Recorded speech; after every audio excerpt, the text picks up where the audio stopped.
This is the Vision 79 podcast, where my friend Sander and myself, Mason, discuss recent developments in our business and personal growth. The name Vision 79 comes from our respective racing numbers. Sanders is 40, mine is 39, and we have a similar ambition to progress in business and our personal growth. Many successful people have started small, just like us, but very few of them have documented their early years. They often say they wish they had, and given we believe in learning lessons from others, we intend to be the first to document our journey from start to finish. Today, we'll discuss why people procrastinate, how to stop procrastinating, what we procrastinate and what we plan to do about it, and much more.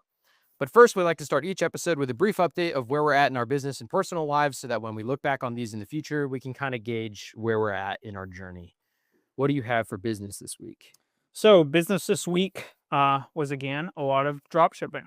So I have 14 different essentially modules that I've been going through on a big ad course. And so I've completed modules 1 through 9. I have just under 40 pages of notes that I've taken and really going through those modules and trying to take as much out of them as I can. That was a lot of this week. A lot of this week was also sending out product to creators, confirming some content I got back, making some edits, whatever. So tonight I'm going to work on some new creatives to launch, hopefully starting tomorrow, but potentially also starting Tuesday or Wednesday, depending on how the creation process goes and whatever. But working through that right now and working through the courses and the strategy. I learned a cool new ad campaign strategy as well for dropshipping or other businesses in general.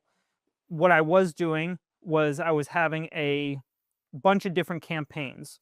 Campaigns are like your main umbrella for your ad spend, and then you have ad sets, which you can have multiple ad sets in each campaign, and then you have ads, which multiple ads in each ad set, and then you can have multiple different ad sets with different ads in each campaign. It's like going to the gym. Yeah, campaign, ad set, ads. Leg day, exercises, reps per exercise. Exactly. Set Yeah. per reps per set. Yeah. Mm-hmm. Yep. Got it. Did the MILFs send you any nice videos?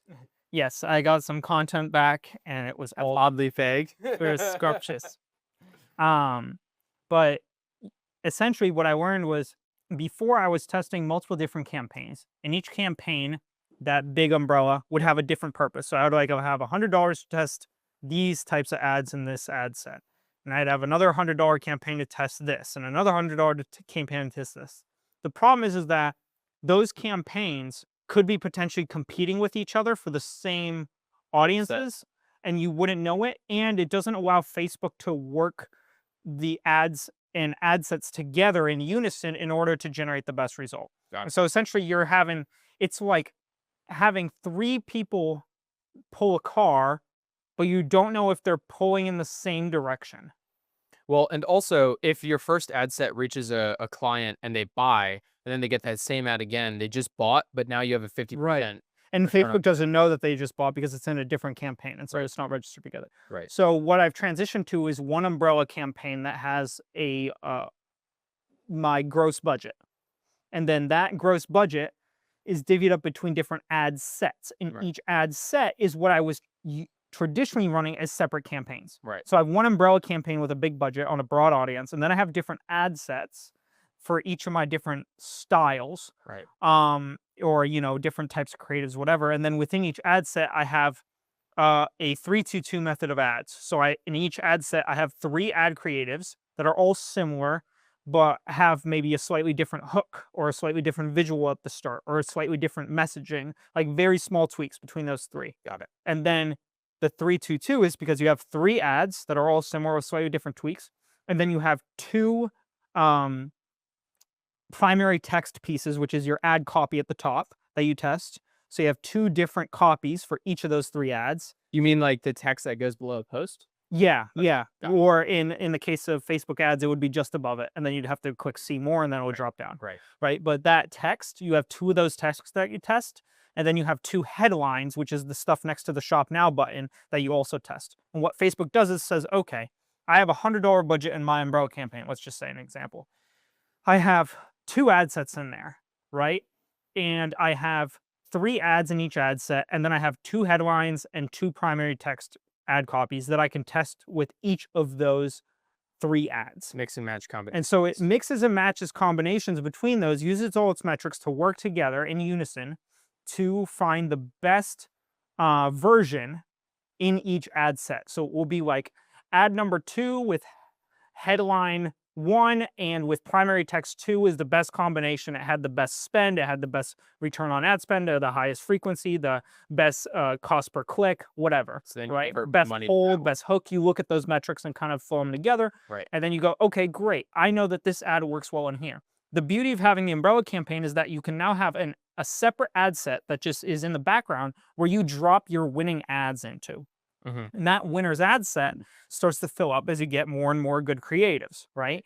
And in the winner's ad set, all of the best ones from each of your different ad sets that you started before in that winner's ad set, they all compete and work together in unison as well. Right. So then you can mix and match within the winners mix and matching. Right. Right. Exactly. And so then you have this winner's ad set that all these ads are working together. And that way, once you have this winner's ad set, when you drop a new ad set in, if it doesn't compete well against the winners or it doesn't get any spend in comparison to the winner's ad set you have, you know that the ad set that you just dropped with your new creatives is shit. Because it's not competing with what you've already made, right? And so the reason I love this umbrella strategy is before, if I wanted to test something against winners, I would create a new campaign with a new budget, and Facebook would be forced to spend that budget regardless of whether it's good or bad. Right. And that was a problem for me because you have to run it for 4 or 5 days. You spend $400 or $500, and if it's failing, you just kind of got to let it run. With this strategy, I can put it in my umbrella budget campaign, and if Facebook isn't getting the metrics and the hits from it, it's just not going to spend money on it, and it's going to target that budget money into the winner's ad set that's already winning. Right. Right. And so you don't really lose that kind of money like I have been by using this strategy, which I really love. Right. And you're basically always guaranteed to be running a winning ad set, yes, which is positive cash flow, like pretty much guaranteed. Yeah. So this was my best week in terms of profit. Nice. So super happy. I was just close to 400 in profit Cool. this week overall. And I only started this campaign strategy on Friday. And so 2 days ago. Right. And since Friday, I've had 2 over $200 profit days. Awesome. And so that was, I was basically break even until I started this new strategy. Right. Right. And so I'm really happy. I'm really excited to see how it pans out this coming week, how things grow. What was also interesting to me was I had some skepticism at first because I was like, hold on, these winning ad sets, this winning ad set with all these winning ads, I'm going to have it in here. And all of these ads are going to be running for weeks and weeks. They're going to have higher engagement. They're going to have more comments, more likes. Doesn't that affect their performance? That's what my thinking was. Like, isn't that always just going to outperform anything new I can make? Because anyone looking at it will go, oh, like, look at all this positive feedback and all these views. Of course, I'll buy it, right? I was watching the campaigns and the guy I was looking at in the ad courses, he went through an example where he had winning ads that were running for months. And he dropped a new creative ad set with different creatives. And within 2 days, Facebook was spending more on that brand new creative ad set than it was on the entirety of the winner's ad set. Right. Because it saw it as good. So despite the engagement and how that like may or may not play a role in, the primary thing is if your ads are good, Facebook will be able to identify it, regardless of that engagement pulling in some number of people. Right. So that was really interesting for me to see. And also what was interesting for me to see was I noticed on Wednesday that I had this campaign running and it was Wednesday. I got an order in for 6 gramophones in one go. Someone ordered 6 in one order, which was like my biggest sale. And I was like, where did this come from? And I started looking at the metrics within Shopify because I have my ads in Meta tied to my Shopify stores through a little bit of essentially like URL coding in the actual ads. And so I was looking at these metrics and I saw that Facebook had shown one ad in this particular campaign to this person one day and then waited a couple days and used a different ad to get them to sell, right? And what was weird to me, the reason I started looking into this is because the ad that was recorded as getting that 6 gramophone single sale was not an ad that had traditionally done very well. It had done okay here and there, but it hadn't done very well. And I was like, how did it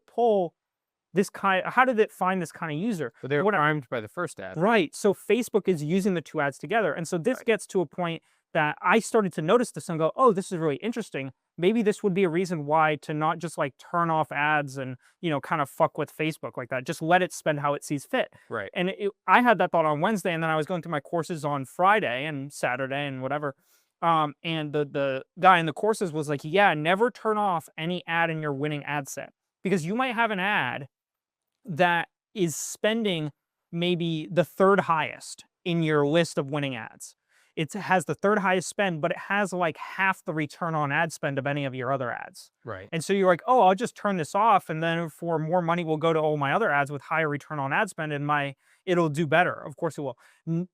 Majority of the time, like 99% of the time, you turn off that ad that's not quite got the return on ad spend that you want, but it is spending a lot, and all the other ones crumble. It's the Because priming what's effect. happening is Facebook is using that as a primer. Right. And then it's because it sees it as a good primer, and then it's using the other ads to just finish the job. Yeah. Right. And so it's like, it was really eye-opening for me to see this stuff and kind of see how Facebook works Mhm. in this algorithm and stuff like that, and to see it firsthand on Wednesday, and then kind of like have a peak of interest in it, and then to actually see it taught in the courses when I was going through some more courses on Friday. It was a really cool connection to make, and I was like, oh yeah, that makes sense to me now. Have you You ever know? seen that flat rubber sheet that has magnets built into it, and you can fold it and it makes like a teaspoon, and you unfold it flat to Oh clean it, and yeah. then you fold it another way, it's a tablespoon? Mhm. I saw that. I remember the very first time I saw it, it was a stationary picture ad, and I was like, "This is lame," and I passed it. And then, the second time I saw it, X amount of time later, it was a video of someone being like, "Best Amazon finds that you need in your kitchen," or whatever, right? Scroll past it, I don't care, but I'm like, "Oh, okay, I recognize that thing now." And then by the third time that I see it, now it's like, whatever, a dropshipping store with their own ad that's doing whatever. Maybe they ran the first 2 ads, I don't know, but, like, now the brand recognition is there, and I recognize the product, and, like, Yeah. when I'm looking at it for the first time, if you're looking at it for the first time, I think you're probably less likely to buy than if you're familiar with it before. Even if, like, it's never been sold, you don't know anyone who owns it, but you've seen it multiple times, you might be like, "Oh, okay, maybe." Yeah. So, You're yeah, that familiar with explains. the Hormozy, like, unaware to most aware principle, the 5 stages of awareness? No. It's like, unaware, completely unaware of the problem that you're trying to solve, everything, the solution, they don't know anything about it at all. Right. And then you have Dems. problem aware. What? I said Dems, sorry. You have unaware, and then problem aware, Right. and then solution aware, product aware, and then problem aware is they know the problem, they don't know how to solve it. Solution is they know the problem and they have some vague understanding of the solutions out there.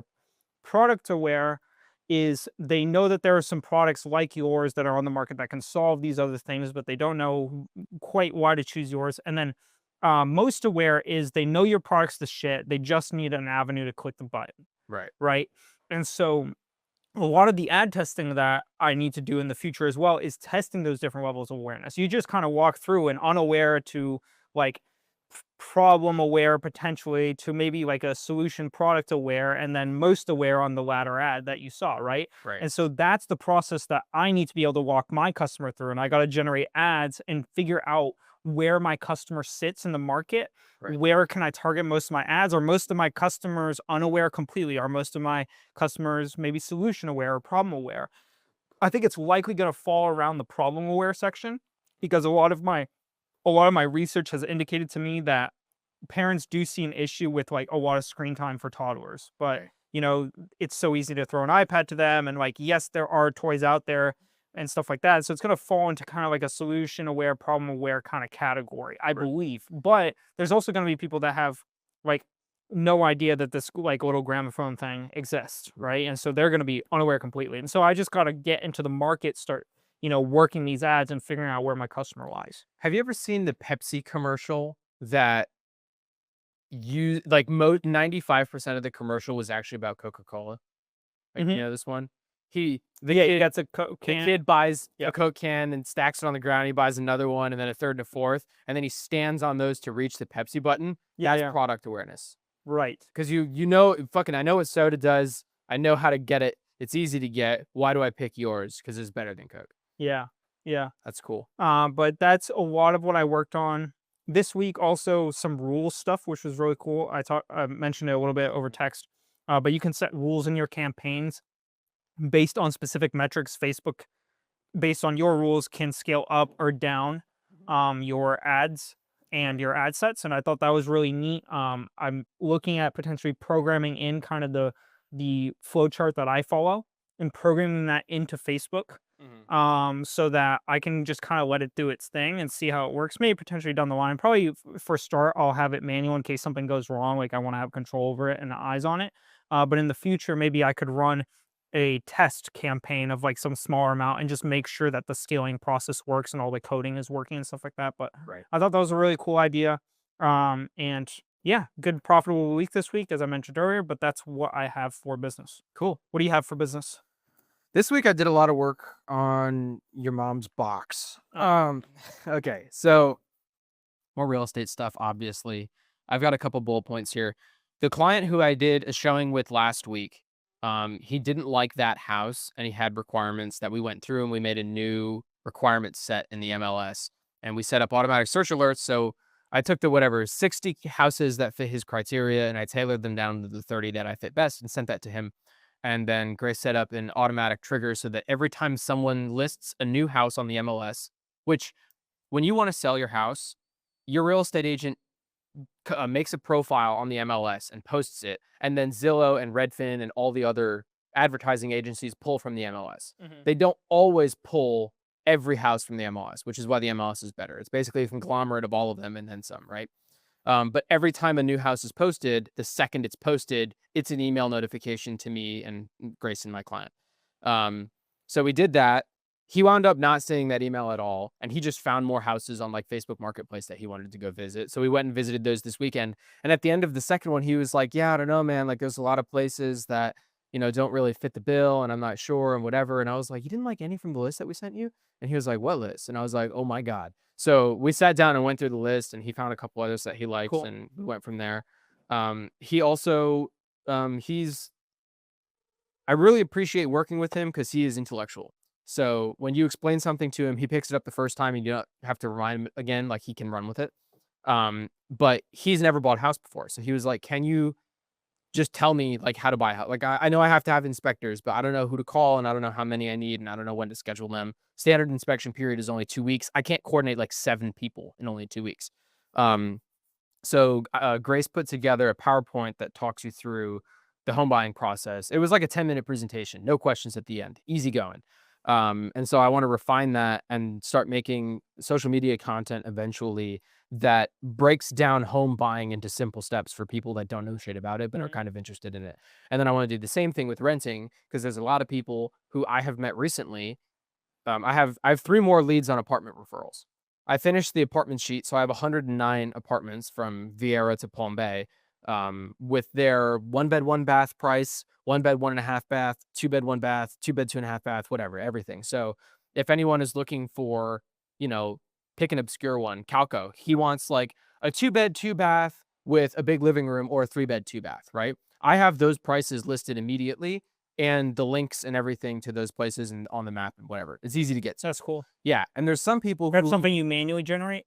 yes. So I go through and I manually update all the prices. The prices change daily. They fluctuate between like $30 up and down, but generally speaking, they'll only update their prices like every 6 months. It'd be cool to eventually write a script that automatically That's what I was when gonna updates. ask. I wonder Yeah, if you could, have an HTML script I pull could. from the actual website HTML and Mm. then decipher it from there. I don't know how to code, so I'd have I don't know how to code either, but I was thinking about doing something similar for the dropshipping ads because Mhm. I pull metrics about return on ad spend and total spend and stuff like that, throw them Shopify. into an Excel. No, from Facebook Meta, and I throw them into my own Excel that I then have color coded and formatted so that I can visually easily see what's going on from day to day. That's easy. That's cool. Yeah, but it's not automatically pulled. I pull it, right? So Oh, got it. But you are thinking about writing a script I that want to does it. write a script that does it for me, and I Right. can pull more things because Facebook Meta, you can view all the stats within Meta and make your drop downs and make your breakdown columns and like do all this stuff. But I just really like Excel and I like the formulability of Excel that you can actually like I can take spend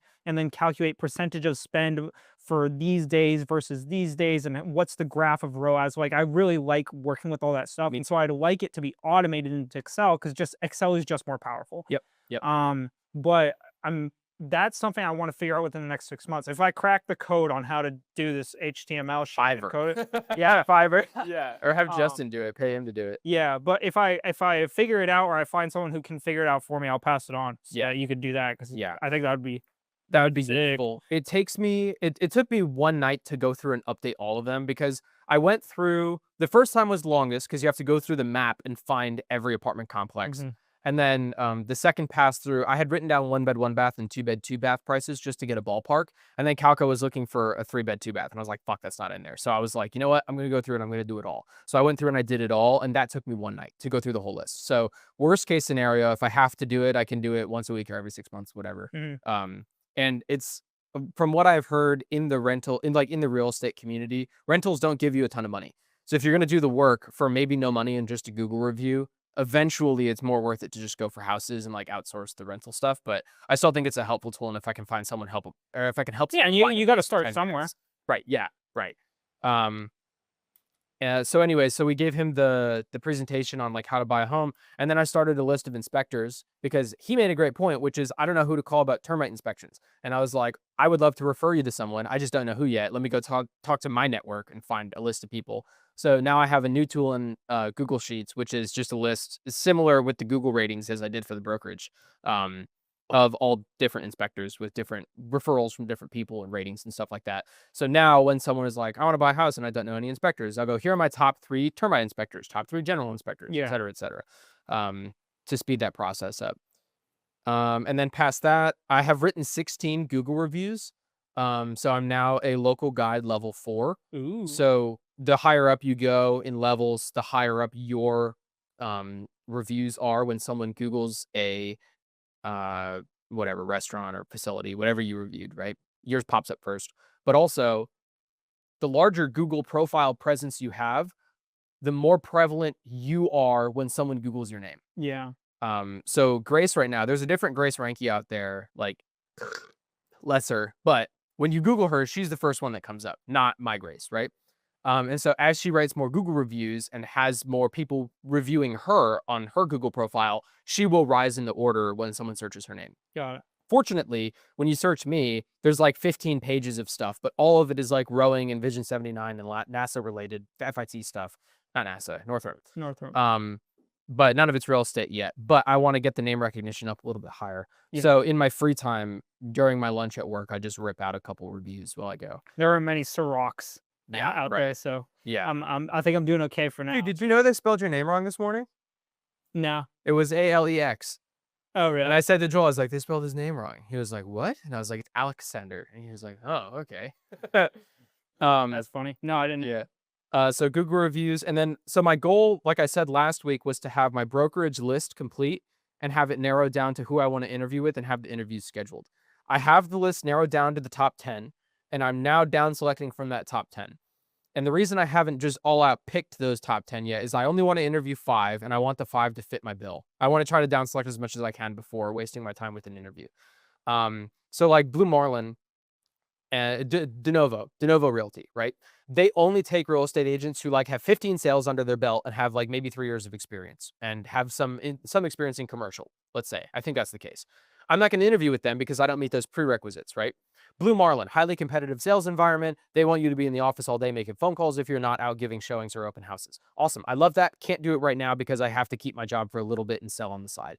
So might not interview with Blue Marlin. If I do interview with Blue Marlin, it'll be to get a sense of the agency and see, what their vibe is, catch a vibe, and then let them know, hey, remember me, I'll be back in 6 months when I can quit my job. Yeah. And I have some sales under my belt, some stack of evidence that I can show you. So I'm currently down selecting from the top 10. So I have hit that stage. So I have almost hit my goal that I set last week. But I also wanted to make sure that we got this client more showings scheduled. So I have given a little bit more attention to that. But that's my business update. So it's going well. It's taking time. Very nice. What's your life update? Life update was a lot of business life this week. And I got baptized this morning, which you went to. Congratulations. I now know to say that. Yeah. Dude, I had to lock in so hard at the beginning when I first got there. Oh, But yeah. they were singing, that's cool.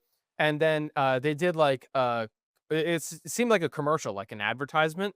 And I'm sitting next to you and I'm like paying attention to what's going on. And they're like, are you a teen who's interested in going abroad with your pastor? And I heard you, I think you sighed, but I thought you were stifling a laugh. And immediately I felt like I was drunk in an SGA meeting again. And I had to lock in. And I was like, I tensed up. I don't think you were laughing. I think you were just like breathing or whatever. Yeah, Like, yeah. in my head, I was like, oh my God, dude, you can't.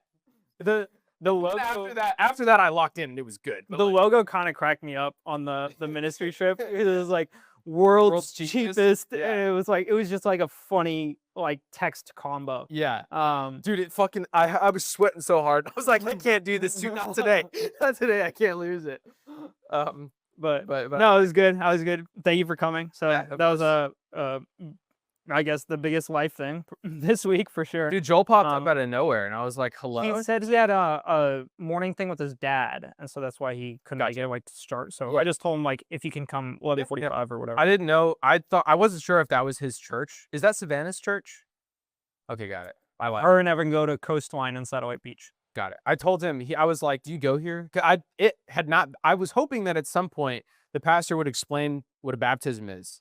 And he didn't. So you went out back. I don't know what for. Right. And I was like, gee, I don't know what this is yet. And Joel was like, I don't know. And I was like, do you go to this church? And he was like, no. And I was like, do you know what a baptism is? And he was like, yes. And I was like, can you explain it? And he was like, kind of. And so like he gave it a go. But like in your words, having done it now, what is a baptism? It's So I have a clear, because I didn't know Yeah, if I was supposed yeah. to congratulate you or thank you. Baptism and salvation are different, so they're often conflated. So salvation is essentially your process of doing good deeds and going to heaven, and you're saved by God and Jesus Christ, When you right? die. That is salvation, right? In like broad strokes form in my medium English, but baptism I understand a little bit better now because I had a longer conversation about baptism with my pastor. And baptism is a profession of faith. It does not guarantee you salvation and saving and going to heaven. It doesn't guarantee any of that. It's your profession of faith and essentially a stepping stone into your following of God and being a child of God. Right? That is what a baptism is. So is it like an inauguration into the church or something like that? Like now you're an official member type thing? You are, I guess you could say you're an official member under the umbrella of God, and you are professing your faith in Jesus Christ, and therefore you are a son for your entire life of Jesus Christ. Got it. Right? It's before a baptism. Baptism is not necessary for salvation because you can connect with God and do good deeds and follow God's word without being baptized, and you can go to heaven and be saved that way. Right? Got it. But a baptism is a public profession of that faith. That's essentially what it is. That's why it's done publicly, right? So that is kind of the difference. Does that make more sense now? Yeah. Okay. Yeah, I think so. Yeah. Does that help? Okay. Did you know that your pastor sounds a lot? Next time you go, next Sunday, I want you to close your eyes. Do you know what I'm going to say? Do you know who he sounds like? A New Yorker? He sounds like Bernie Sanders. Close your eyes next time, dude. There are moments where you're like, whoa, dude, it sounds just like him. I didn't want to say it because I didn't want you to start laughing like on the day that everyone's paying attention to you, but I was thinking it. No, I never does that. He's ex FBI. He worked in the FBI for about 25 years, and he did like a lot of like private hire investigations and stuff like that. He's a very interesting guy. That's sick. But his son Lucian, is He was on SAE.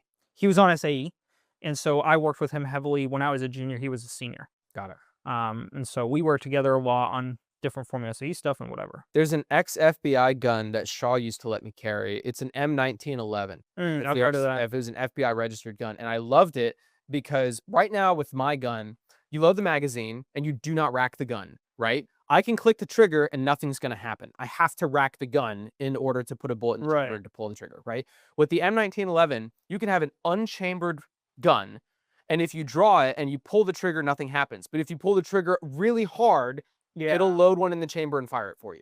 It's not a trigger safety. It's a trigger load and fire, which is dope because if you're an FBI agent, you have to pull and shoot real fast. You don't have to rack the firearm. Yeah. Whereas I have to rack.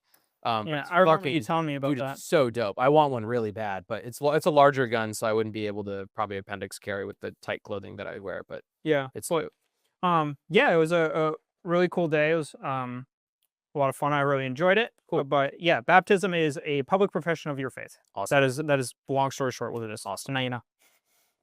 I have a lot for my life update this week. I've lived a lot of life. But I'm going to start off with not my life because my brother Carter's graduating from Embry-Riddle with a degree in aerospace physiology, which is essentially what happens to your body when you throw it through 9 Gs in an F-22 Raptor. Oh, cool. And the reason he's doing that is because he wants to be a pilot. Grosjean should take that class. He wants to be. He did take that class, dude. He took the lab. Yeah, he took the lab. Took the lab.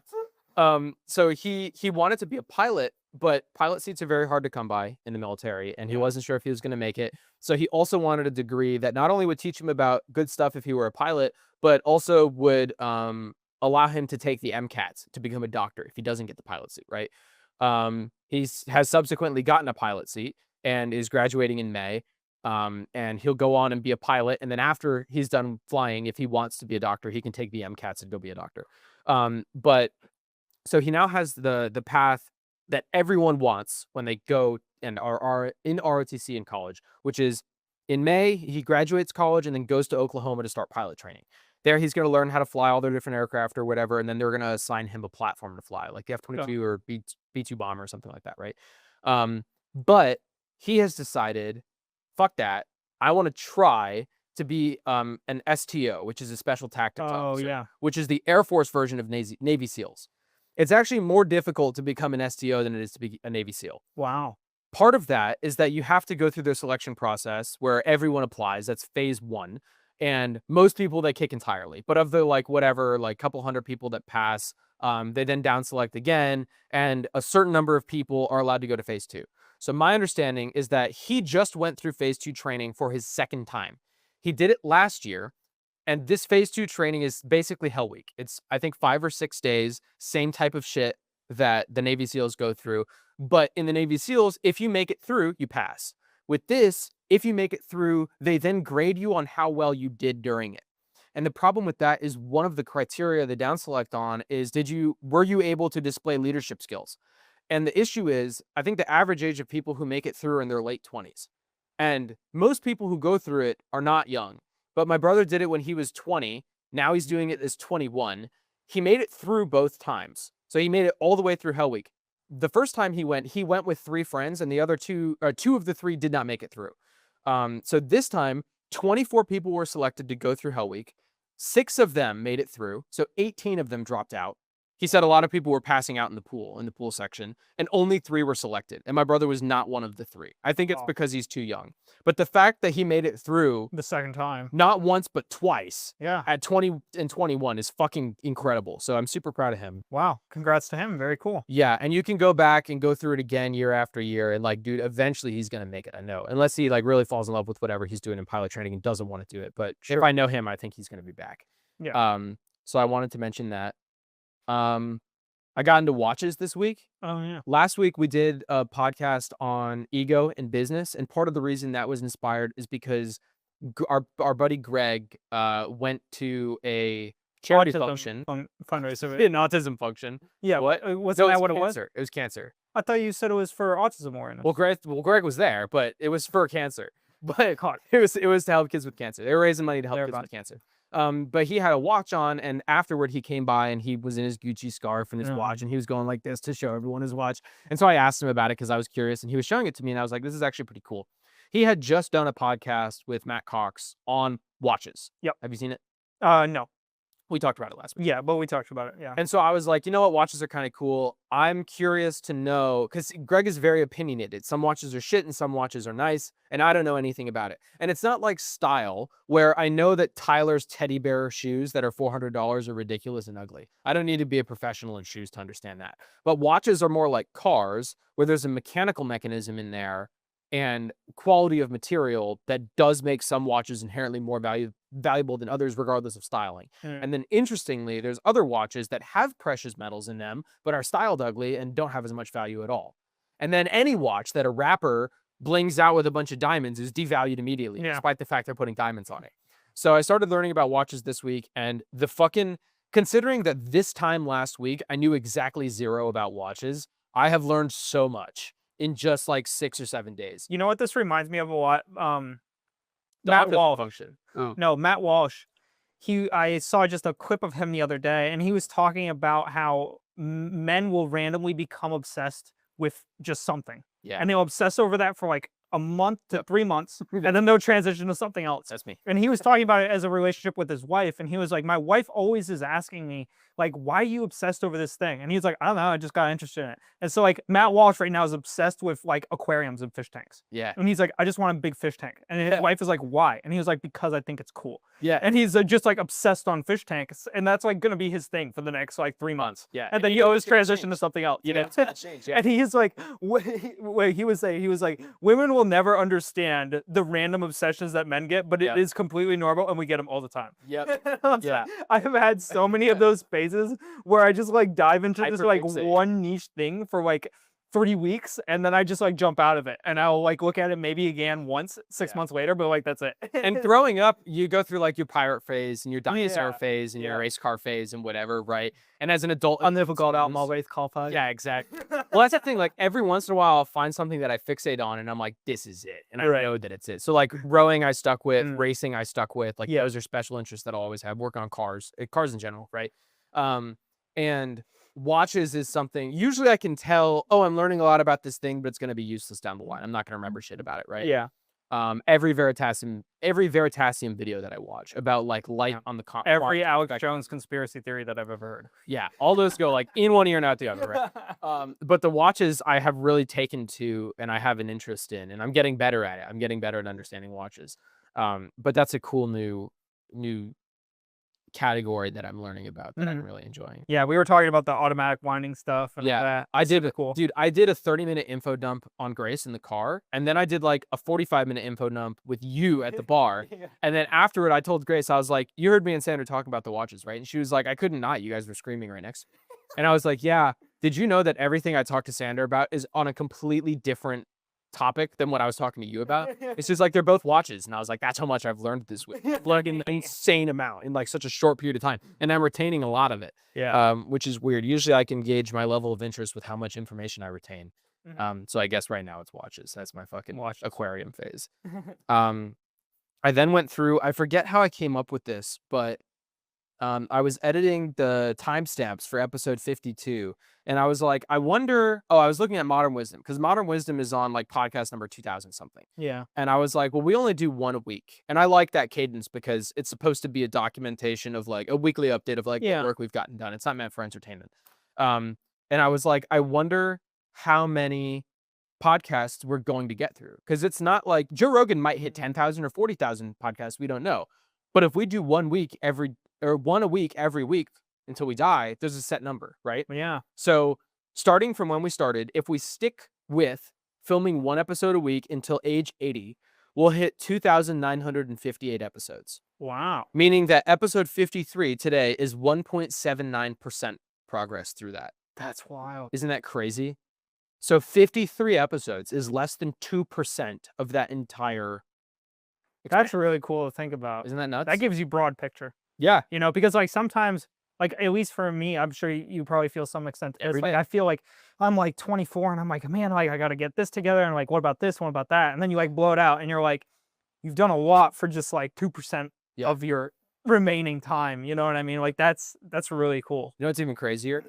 It's not like my grandpa, like people, like when you think of an old person or like how old you'll live to, you think of like 80. Because that's roughly when people are dying. Like when I was growing up, people died around 80, right? My grandpa right now is 96. He's living alone, taking care of himself. Yeah. And that's now. So if now the average age of people dying, like my grandpa's in good health. He's not a fat fuck. So like barring all the fat fucks out there who are going to die at 45 of fucking heart failure. Yeah. Sad. If we stay healthy, we could live past 100 easily. We could even live maybe to like 140. Or something like that. And at that point, this becomes almost less than 1%.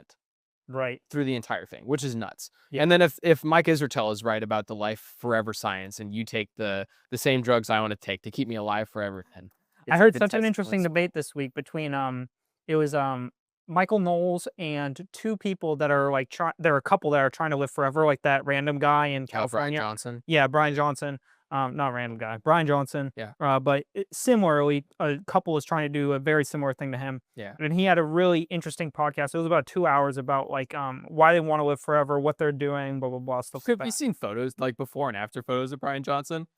He was It's like kind of weird, honestly. dude, it's like a photo of him when he's like, I don't know, 30, and then a photo of him at like 36, but he looks fucking so weird now. He looks does. so much worse than Well, like he's trying to Tom Cruise, who's like 65 and looks way better. It's Yeah, yeah. Well, I heard some stuff on that a little bit too. I don't know if it was on that same podcast or something different, but Yeah. Brian Johnson is trying to do it all vegan too. So he's not Why? eating any What the meat. fuck? Right. Why? Which like in my We're mind it's omnivores, like dog.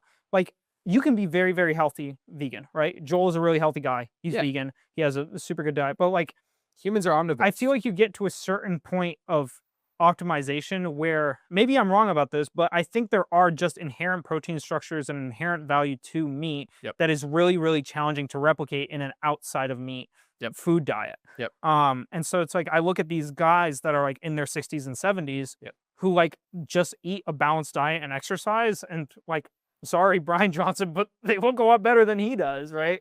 Or it was really interesting. There's this rock climber that I follow. I can't remember his name. Alex Honnold? No. No. It's someone else. He's like a TikTok rock climber, but he's really good. Got it. And he's like in his 40s, and he went to Brian Johnson's house to figure out what his biological age is versus his physical age. How do you measure biological age? There was like a bunch of different like It little can tests. only that be they an did. approximation. There's no way you can determine for sure. I don't know. It was like a bunch of different little tests that they did. But We don't have rings on a tree if you cut us open, like your guy said this morning. yeah, right. Captain Hook. It was it was really interesting because he's a rock climber who just exercises all the time. He rock climbs, he stays fit, and he eats a healthy diet. Right. And like that's his thing. And like, he sweeps a decent amount, but like he rock climbs and he's healthy and that's it. Yeah. In every single test, he won out against Brian Johnson. Yeah. And like seeing that, obviously it's like one anecdote, like it could be a fluke. It's not a good data set to test from. But like I look at all these crazy things that Brian Johnson is jumping through to try and live forever. And then I look at guys that like are just like generally try to focus a little bit on their health and like try to just live a good life and stay balanced and stay happy and don't stress themselves out about every single macro and everything. Right. And like there is some proof in the pudding. I didn't know that he was trying to do it vegan. Yeah, I found that out this past week. It makes sense because he doesn't like the biggest difference I can guarantee between a rock climber and Brian Johnson is musculature structure. Yeah. He doesn't have many muscles. He doesn't lift heavy weights, and muscle is positively correlated with life expectancy. Yes. The more muscle you have, the longer you live. Even the big, huge bodybuilders who do lethal amounts of steroids, they live longer. Yeah. So it's not surprising to me. He might well be the longest living vegan ever, but it's always going to have the asterisks there. Yeah. I don't know. Like maybe I'm wrong about this diet thing, but from what I've gathered, there are inherent protein structures in meats that you cannot get from other foods unless they're synthetically generated. And then there's a question of like, is this some medicinal pharmaceutical thing that's saying that it's equated to meat, or is it actually equated to the proteins in meat? Like there's kind of this like a little bit of shadowiness of like, what's the real deal on this stuff versus like, should I just eat what people have eaten for thousands of years? Well, you've also got to consider it's not just the like actual proteins and chemicals in meat that you're eating, but also like think of the other sensory features that you get when you eat meat. It smells very different, right? Yeah. When you smell barbecue, everyone's ears perk up when you smell barbecue compared to like a caprese salad, right? Yeah. But also think about the actual function of eating.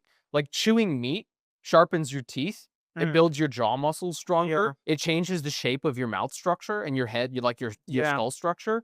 Like I can't imagine that. Like humans are not meant to eat just meat or just vegetables. They're meant to eat both.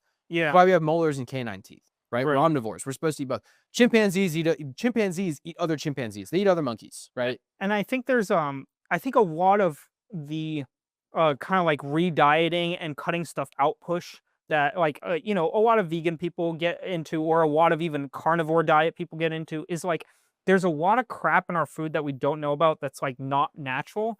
And so what I've heard a lot too is that you could be omnivorous and like eat vegetables and meat and whatever, and you could be like, oh man, I feel like shit, let me try cutting out X, Y, and Z. And you might think that cutting out X, Y, and Z is the reason that you feel better, but in reality, it was only one of those things, and there was one ingredient in one of those things that's not natural that was causing all your problems. But because you just broad sweep cut out a bunch of shit, obviously you cut out that, and that's what made you feel better, but you don't necessarily know that like all of these things were contributing to you feeling bad. It could have been just one ingredient, one of those things that was making you feel bad. Yeah, Right. it's like That's a lot of the reason why like a carnivore diet actually works for a lot of people. right, Or, there's because there's other not a bunch of statistics shit to in meat. It's show. just meat. Right. Right. There's other statistics to show that, carnivore diet can be beneficial in X, Y, and Z ways. But also when you cut out all of the crap in like our processed grains and processed foods and the pesticides we spray on, different vegetables or whatever, like when you Right. cut all that stuff out because you're going to a carnivore diet, obviously you're going to feel better. But that doesn't mean that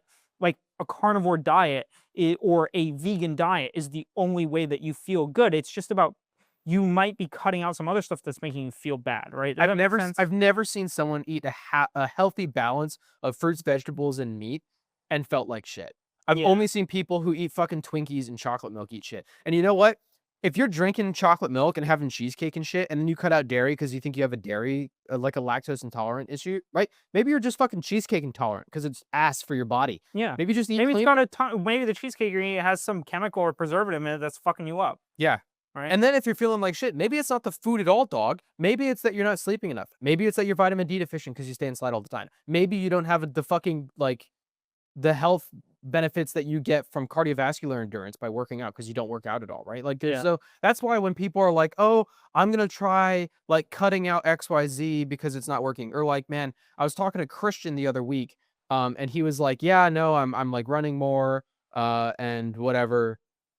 I can't remember exactly what the discussion was, but generally speaking, he was like, "Oh, I'm thinking about trying whatever diet." And then I was or fasting. He was like, "I think I'm going to try fasting." And I was like, "No, it wasn't fasting. It was something else." Intermittent It was fasting? supplements. It was Oh, supplements. okay. He was like, "I'm thinking about trying supplements, but I don't know which ones to try." And I was like, "Why do you think you need supplements?" And he was like, "Well, I don't feel good." And I was like, "Okay, do you sleep well?" And he was like, "Yeah." And I was like, "Do you exercise?" And he was like 3 times a week. And I was like, "Okay, it's not bad. Do you eat well?" And he was like, "No, not at all." And I was like, "Why even think about supplements? Yeah. Why think about supplementing something that you're not doing right in the first place?" Dude, don't go to any medicine until you're eating, sleeping, and working out well. Right. Until you've done those 3 things, don't consider adding anything else because you're just Yeah. introducing more variables to get confused. Yeah, it's like consistently I'll have some like stomach pain here and there, or I feel lethargic when I wake up. And like I don't go to like some magic drug to make me feel better. I look at my life and I go, okay, I sleep fucking 4 hours a night. I drink 800 milligrams of caffeine a day, and I don't always eat great. And most of the time I eat like shit. That's probably why I don't feel fucking well. But I am still getting a good amount of work done, and that's my goal right now, and that's what I'm pursuing. So I'm gonna ride out this little stomach pain that I have for the last 2 hours of my day because I know it's making me more productive. I can refocus on that later, right? I just have Right. priorities, and I'm trying to focus on myself, but I don't go around questioning why I don't feel good. I know why I don't fucking feel good. It's because I treat myself like shit, you Dude, know? I fucking hate to say it, but the best example I have of this is my coworker Amanda. Yeah, She is maybe 5 foot. I think she's 4'8", genuinely. I think she's 4'8", and she probably weighs a little bit more than I do. She's well over 200 pounds.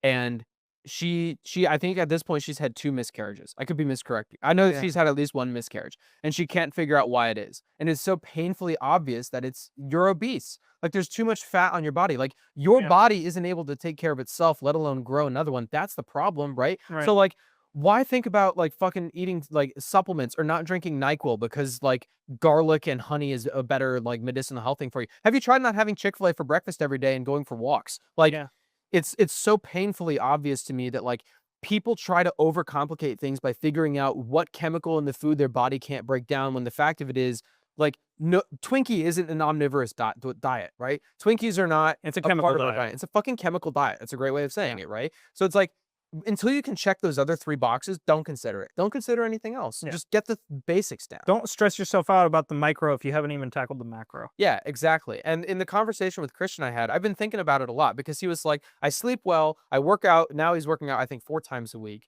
But he doesn't eat well. And I'm like, oh, well, that's your problem. He's like, I'm trying to lose weight. And I was like, oh, do you eat well? And he was like, no, but I'm not going to fix it. And I was like, well, then don't expect to lose any weight. Yeah. And he was like, yeah, I know. I just want to work out because, eventually when I can afford to eat better. And I was like, okay. Because like I spend a lot on groceries. I Yeah. spend probably I 800 think bucks. there is merit to trying to do something for sure. But, like even if you are eating shitty, it's better to exercise than not exercise, right? Yeah, So it's not like 0 or 100, right. but if you're trying to make improvements, hit the big shit first before you Right. stress yourself out about all the little shit. Yeah, recently I have found in thinking about it, I'm like, okay, because Elizabeth used to make this point when we were dating, which is people who have very little money can't afford to eat well. They have Sure. to eat fast food. They're pigeonholed into it. But Ironically enough, fast food is honestly probably more expensive now than even yeah, getting regular food. But right. Well, and in my thinking about it, I'm thinking, okay, well, my grocery bill is pretty high, but I do buy high quality food and I buy a lot of it because I eat a lot of it. mhm, So Grace and Kay were talking earlier this week about how Mason eats a ton of food, whatever. We bought 6 chicken breasts, which was $16 from whatever Target. And we're out by Thursday. So mhm. I'm eating an average of like a little over a chicken breast a day. And yeah, like that's honestly not as much meat as I want to be eating, but $16 for 4 days of food. Yeah, okay, there's some rice in there, but let's call that a negligible cost. And then salad bags. They're $3 a salad bag, and I've had 4 of them. So $12 a salad bag, $16 of chicken, right? And that's, enough meals for like Yeah, 4 days, breakfast and dinner. $28 plus some rice, Yeah. I get 30. When you think about it, the average adult male does not need more than 2,200 calories for maintenance. And that's Yeah. 2,200 calories. I could eat less and lose weight, right? Christian could spend less money than he does now on whatever fast food and junk. It's a He's convenience eating factor. more, right? It's a convenience factor. So I started thinking about it critically because I was like, you know what? I don't think it's a good excuse or explanation to say it costs too much to eat healthy. Yeah, because now it's not true. When you could get a fucking hamburger from McDonald's for 99 cents, there's maybe some merit there, maybe some argument there. And when, organic groceries were first coming out, they were really Yeah. expensive. There's some argument there. But today, when you go to fucking McDonald's and you pay 8, 9, 10, $12 for a fucking burger, depending on what you get, or a meal, Yeah. and it's not even going to be nutritious enough to get you through a day, like Yeah. that is not cheaper than Yeah. getting food from a grocery store. It's Yeah. more convenient. And even then, I would argue that it's definitely not nutritious enough, but there are the calories there. So you could spend probably $15 at McDonald's and get all the calories you need for a day. You'll be Yeah. hungry, but you're going to lose weight and Yeah. you'll make it. You're not going to starve to death, right? Right. Granted, it's not all the nutrients that you need. But So it's it's even more still not cheaper.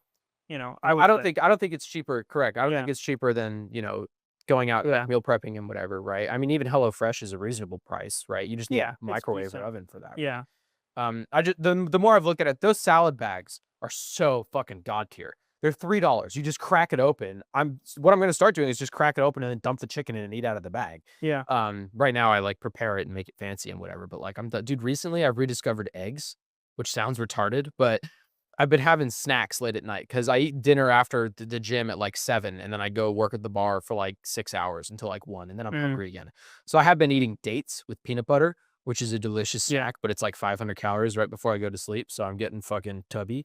Um, but I was like, man, I'm gonna replace it with hard boiled eggs. And then yesterday, Grace made me avocado toast with an egg on top, and I was like, oh my god, I've fallen back in love with sunny side up eggs again. Yeah. They're so easy. They are so They're good. so easy to just, and then like 5 minutes, you're eating a hot egg, dude. It's so good. So I'm gonna start eating a shit ton. Bad time for me to get into eggs because of the egg crisis. But dude, I'm stoked to get back into eggs again. But that's like 70 calories and 7 grams of protein, dude. That's perfect. That's a Yeah. perfect bedtime snack, right? So, but again, like fucking eggs, like just eat like fucking 20 eggs a day. That's not Yeah. much money. Like, I loved Michael Knowles' ridiculous. point. Like, Michael Knowles was going through with this couple about like what his schedule and diet is like. Yeah. And Michael Knowles is like, well, usually I'll have like some sort of breakfast that's like, eggs, bacon, sausage, toast, hash browns, whatever. And then I don't really eat that much. And then I'll have a snack, and then I'll have like a late night dinner because, and then I'll probably have a coffee around like 6 or 7 p.m. because I got to stay up and work until 11 or 12, blah, blah, blah. And like this couple had like all these things to like change and like sweep earlier and do this. And like don't drink coffee past 1 p.m. and like blah, blah, blah, blah, blah, and like all this stuff. And like they were going through all these different metrics. And Michael Knowles was like, I just have to work. Like I'm just working and I'm doing my thing. And it's like Michael Knowles is someone who's, he's not crazy like exercise fit, but he's slim. Yeah. He looks relatively fit. He looks relatively healthy. He like does some basic things. Like he doesn't eat dog shit all the time, but he doesn't follow like an eating schedule or a caffeine schedule or like all this stuff and like sunrise stuff and grounding and all this shit.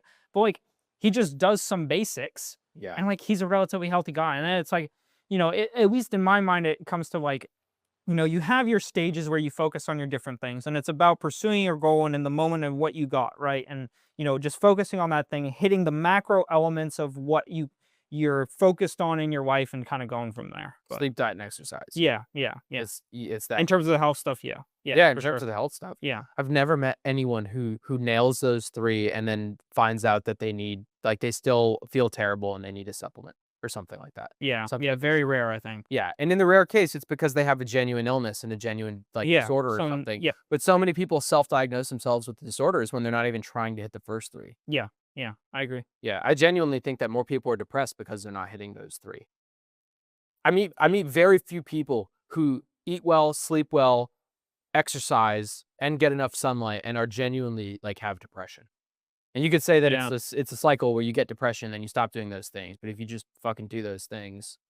Yep. Jim Carrey has a great quote, which is, I believe depression is genuine and real, but I also believe if you don't, like, sleep well, eat well, and get enough sunlight, then you're not giving yourself a fighting chance. Yeah. And I love that. Fair enough. Continuing with my life update, F1 comes back next weekend, and I'm so excited. I Cool. can't wait. I've been so sad without it, and I'm so excited for it to come back. I got a $1,700 bonus from work, like we talked about last week. That turned into a $1,195 bonus. So I Of lost course it does. a fucking Thank you, shitload IRS. on that. Thank you, IRS. I still haven't gotten my tax refund. I found the IRS office, like the in-person office in Melbourne, and I went there. Didn't have an appointment. It was a terrible time. But I think that the reason it hasn't gone through yet is because we had to mail in the Kahuna 1065 Mm. on paper. Yeah. And once they process that, they should process mine. But I'm going to make an appointment and then go back with everything printed out and say, listen, can you just do it now? Can you just write me a check so I can go cash? I need this money. Yeah. Oh man, this is perfect for the fat conversation. I don't know what podcast I was listening to. I tuned out when I had this thought. It's something about like fat people on planes. You've seen that? They think that like we should pay for an extra seat for them Yeah, or yeah. whatever. Well, of course we should. That makes perfect sense. Yeah. I was ranting about it in my head. And I had this thought. What kind of phone do you have? An iPhone What generation? Like what number? 14, I think. What kind did you have before that? Did you skip one or did you have the 13 No, I had a 10, I think. before that? Yeah. I went 10? from like a 4 to a 5. I think I had a 4 and then it broke. I got a 5. And then I had that until a 10. And then I had that until the 14 or 15 I have now. Got it. I think they're coming out with like the 17 or something. Yeah, there's something on that. They're like getting rid of the power button and replacing it with an action button or something. Yeah, they added an action button or something like that. I don't know. I don't know. I think it comes out in October. Phone is phone. No idea. How many cars do you own right now? 3. How many have you had in total? Well, probably like 6 technically in my name, something like that. 5, something like that. The Porsche, Miata, BMW, other BMW that's gone. And then the BMW we sold together. Oh yeah. So that's 5. And I own the truck for a little bit too. Yes. So yeah, so 6 technically in my name throughout history. How many do you think you'll have in the future? Right. More than 6. More than 6. If I told you I was going to give you one car and it'd be the only car you'll own for the rest of your life, how well would you take care of it? Very well. Fat Yeah. people on planes. Yeah, yeah. Why aren't you taking care of your car? There's no oil changes. That's happening facts. there. Yeah. And I mean, you can make the same argument about like why I drink so much caffeine and I go to bed late and stuff like that, right? But you know, I don't I know, guess- man. I put E85 in my car. It runs great. Performance cars aren't meant to run very Yeah. fast for not a very long time. I see the reasoning. Like, I see why. I see that I should be taking better care of myself. But I got like, I guess you could equate it to like, I would take really good care of the car when I had the opportunity to. But if I had to go on track and race it, it's getting beat. You know what I mean? Yeah. And it is what it is. Right. And that's kind of the stage I'm in right now. Like, I just got to beat myself up for a few laps and a couple races, and then I can kind of worry about the maintenance on it. You know what I mean? Yeah. I just kind of hope that I can get through this portion without a heart attack. And then, or engine blowing up, whatever, right? And then, I guess that's kind of how my picture is and related to the car stuff. Yeah, I think that. But for people who are fat and wondering if they should use AMSOIL motor 1, just use the fucking oil. You know what I mean? Just do the oil. Yeah, do the oil change. Yeah, I think that. Well, fat is the leading contributor to death. Absolutely, It's yeah. fat. So even if you drink too much caffeine and don't sleep enough, it's still better for you than fat. Yeah. But I just had that thought, and I'm like, man, I don't know why people would do it any other way. It doesn't make any sense to me. But I had that thought. Yeah. I wanted to share it. Okay, that's all I have for my business and life update. Now that that's done, do you want to get into the actual podcast that we're going to be doing today? Yes. Okay. So today our topic is on why you procrastinate more than you think. And I have a little intro that I write when I come up with these ideas.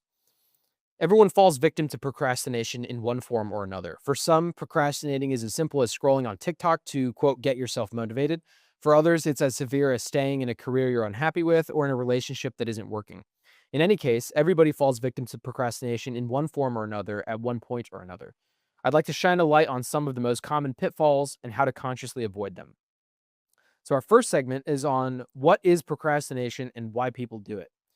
I have procrastination defined as the act of intentionally delaying tasks regardless of importance or consequence. In my experience, procrastination occurs when people are faced with something they don't want to do but have the time to do it. Having the time and choosing to use it for something else is critical. Genuinely postponing a task due to legitimate issues is not considered to be procrastinating in my eyes. How does this compare to your definition? It's extremely similar. What do you have? The first bullet I have is it's a distraction from facing problems you know you should be facing. And the time aspect that you introduced is very aligned with my thinking on procrastination. Yeah. It is a method that people use to distract themselves from the things that they know they should be doing. Yeah, I think that people procrastinate because when they're presented with the opportunity of free time, it's more alluring to chase the dopamine of having fun than it is to complete the task that they need to actually do. Yep. Yep. One of the things I had written down was it makes you feel productive. It can in some way. Procrastinating? Sometimes I think it can.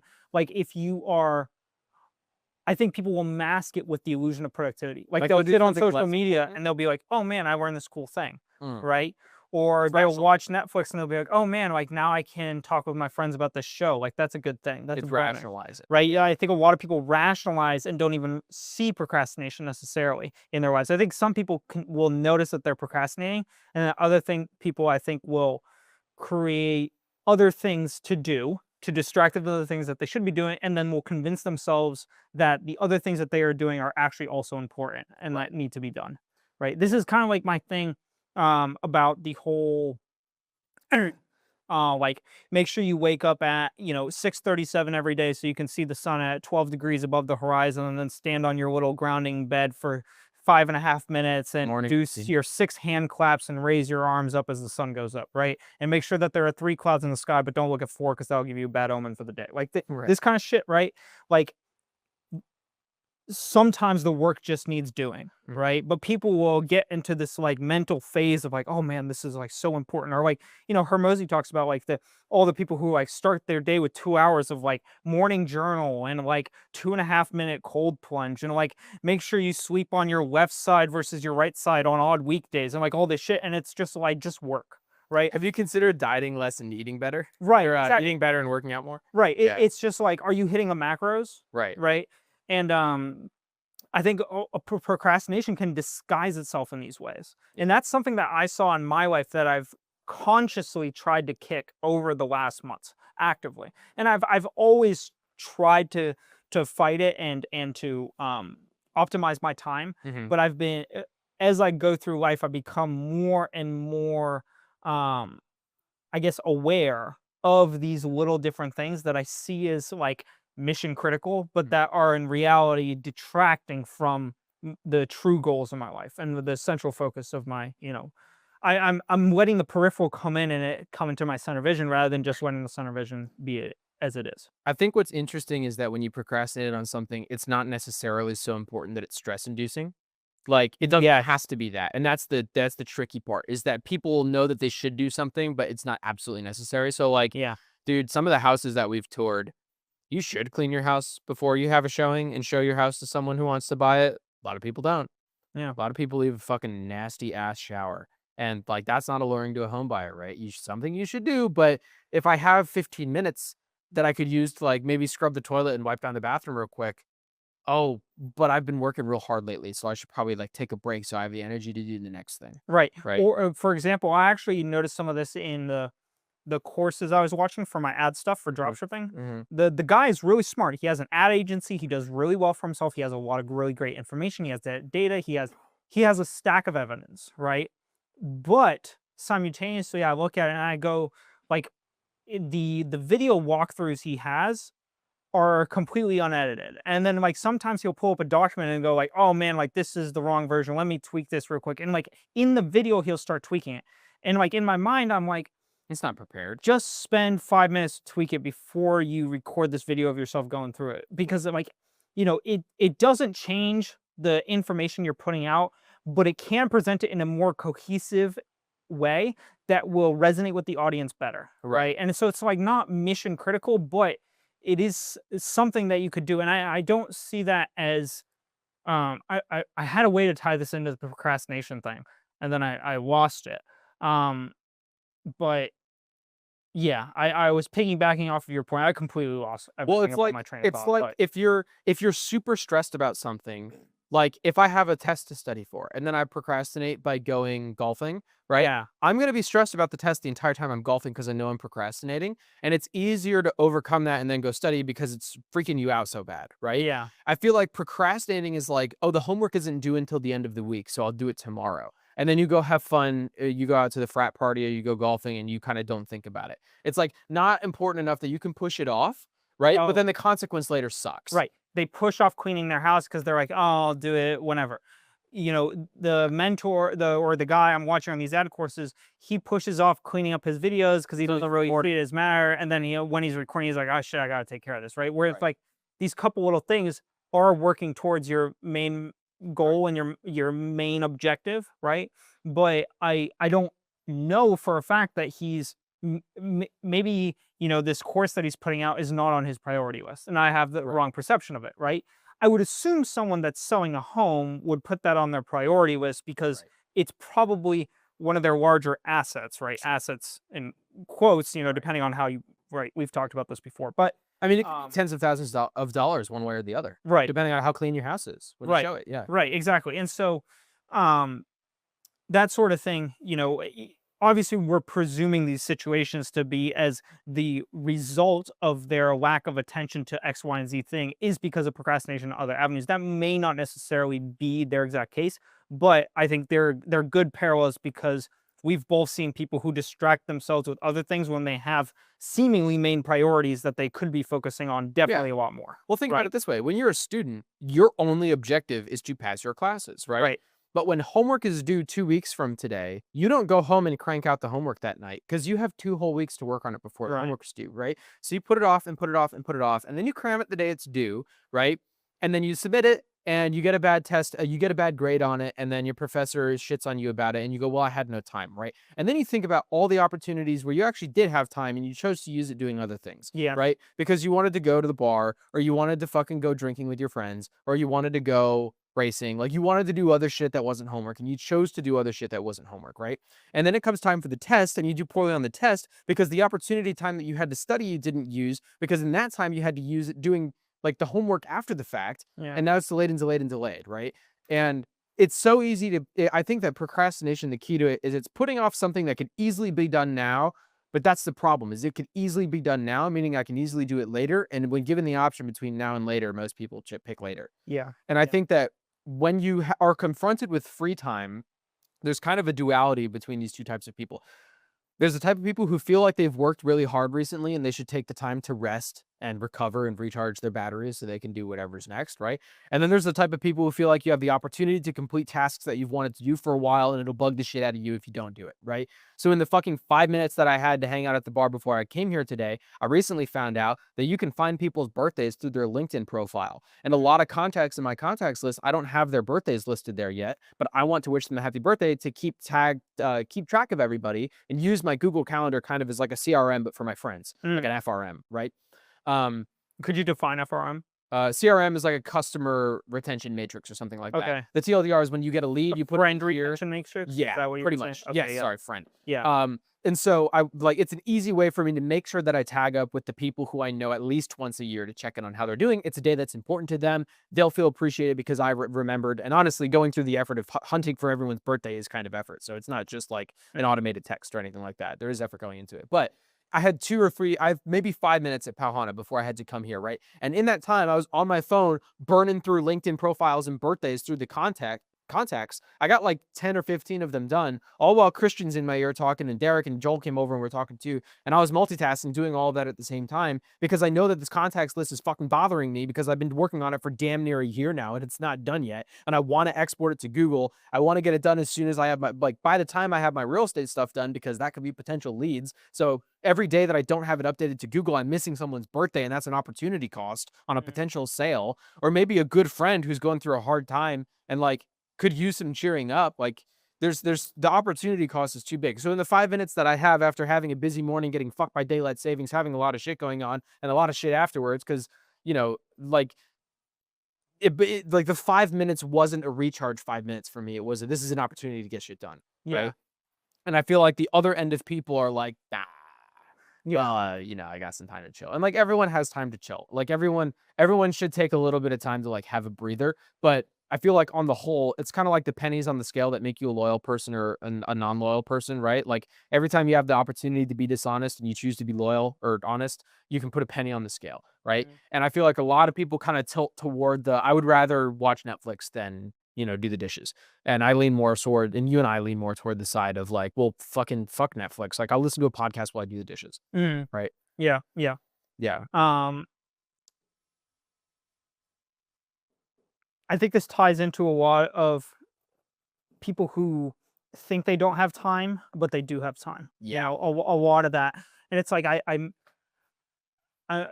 know that you and I have met people who are like, oh man, I'm so busy, I don't have time. And they have like a what? whole 1.5 things that they could have going on. Yeah. Right. Yeah.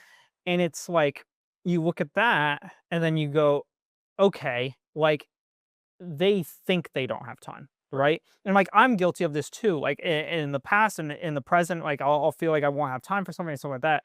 And it's something that I try to think about is like, if I go, okay, if I want to say I don't have time for this, I've been actively trying to change that to what I'm being asked to do is not a priority for me right now. Right. And therefore I won't make time for it.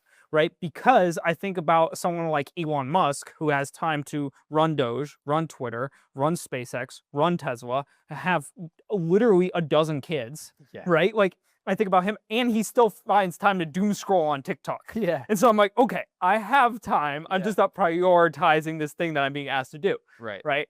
And so, I just kind of try to rethink it in that way. And I think that's a lifelong process. And Hormozy talks about this too, where he's like, I thought I knew how to work in my 20s, but now I know how to like work, right? Right. And like that just comes with doing working efficiently, or what you believe to be efficient, over and over and over again, and optimizing through the course of your life, right? Yeah. But I don't think it's necessarily a problem if like no one is going to be at 10 out of 10 on their productivity scale. Right? Right. Unless you're like maybe like 70 years old and you spent your entire life working to it, and like you've spent over 10,000 hours just trying to optimize how you use your hours, right? But even if you use every hour, that you can then make the argument of, well, you could use it better. So no one's ever at 100%. Right. No one's ever at 100%, right? And Right. so I think that sometimes, maybe this is a little bit of tangent, but I think it's related, but people who procrastinate feel as though they are like, I think there's an umbrella of procrastination on a certain task. Right. And then there's also a bigger umbrella of, well, I'm just going to give up on trying to figure out how to optimize my task because I know I'm not a 10 out of 10 on optimizing how I use my time. So I'm just going to kind of use my time as how I see fit and kind of juggle through life, right? Yeah. Like there's this impeding of like, oh man, like if I start to tackle this task, I'm going to have to figure out how to optimize my time. And that's such a bigger umbrella that I'm not willing to tackle. So I'm just going to stay down here on the little stuff and kind of like distract myself with a little bit of Netflix and like do a little bit of work to make myself feel better. And then like maybe some scrolling or whatever, right? And like just kind of like juggle down here. Because like the umbrella of figuring out how to optimize your time is so huge, even bigger than the individual problem, which Right. is still large, Right. that they aren't even willing to tackle that bigger umbrella. And it's like, I think it's partially a realization of like, you're never going to be able to fully tackle that big umbrella of how to perfectly optimize your time for every single little thing. Yeah. You just have to start somewhere by focusing on what are the macros in your life right now? How can you tackle those? How can you reduce, the distractions you have, or the things that you're doing that you think are beneficial that really don't make a difference, like your little 5-minute grounding session in your journal every morning, whatever, right? Whatever it is that you think could be a distraction, try to work on those things and optimize your time a little bit, and then that will inherently reduce the amount of time that you were procrastinating, it will give you more time opportunity to procrastinate. But then it's about a mental check of, okay, now I have more time opportunity in my perception to be able to do the things I need to do. Am I going to choose to do those things or am I not? And I think that kind of sets you into a mental framework where you could start to analyze how you're using your time. You're not going to be a 10 out of 10 on your first run, right? Right. No one is. And no one is in anything, right? The first time anyone rides a bicycle, they fall. The first time anyone tries a business, they have mistakes, right? Any of these things. But most of these people are saying, well, I don't want to learn to ride a bike because no one can do it upside down. So why even bother starting? Right. And it's like, well, no, you can't do it upside down because you don't have the downforce, but you can get pretty sideways pretty quickly. Like the Yeah. fucking what are they called? The X sports, right? Extreme sports bikes. Yeah, like X Games stuff? X Games. The X Games guys, they do crazy stunts and stuff like that, Yeah. right? You can't say I'm not going to learn to ride a bicycle because it's not worth doing because those guys can't ride upside down for 20 Right. seconds, right? Like, And I dude, feel what, like people use that as a fuel for Right. their procrastination. Right. So like, my coworkers who I recently met, do you know Xavier from Florida Tech? I know He's the like a name, year or but two younger than us. He's Justin's buddy. He's into the day trading stuff. okay. But I recently was introduced to him through Justin. He's a cool dude. And he's been stopping by POW every night. I'm there working every night. So every night he says hello. And one night he was like, dude, what are you doing here? And I was like, I'm working. He was like, on what? I was like, well, I'm getting my real estate license. I'm learning how to do business, whatever. And I was like, what do you do here every night? He was like, oh, well, right after work, I go home and then I work for 5 hours. Then I come out here to like take a break and have kava to wind down before going to bed. And I was like, dude, that's sick. I didn't know that you like worked after work. That's dope. And he was like, you're the only other person I've met. It's been lonely at work because everyone who I talk to, he has the same experience I do, which is I can't connect with any of my coworkers because all my coworkers want a career in the current office that they're in. And all of my coworkers, when they leave work at the end of the day, go home, kick back in the lazy boy recliner or watch TV until it's time to make dinner because that's a big fucking life event. And then once they make dinner, they have to do the dishes and that's tasking too. And then maybe put a load of laundry in and by then it's time to go to sleep because they're tired, right? Yes. And he is like, it's so refreshing to find someone else who actually does shit outside of work and Yeah. like does more work outside of work. That's how I've started using POW now too, is like I don't take my laptop anymore. Right. I just go I go once a week. And You define it as a leisure activity. yeah, I define it as a leisure activity. I go, okay, I worked 50, 60 hours this week at work. Right. And then I worked some maybe 20, 30, somewhere between there, hours on drop shipping stuff this week. Right. I'm designating this next hour to being mindless. Right. And so I go and be mindless for an hour and do a Lolo and chill. And then I go home and I rinse and repeat and I continue my work. Right. Right. But it's just like that break point, like I define it as that break point. I know that it's time that I'm not being productive. Right. But I like it and I value it and I get to see my friends and it's good.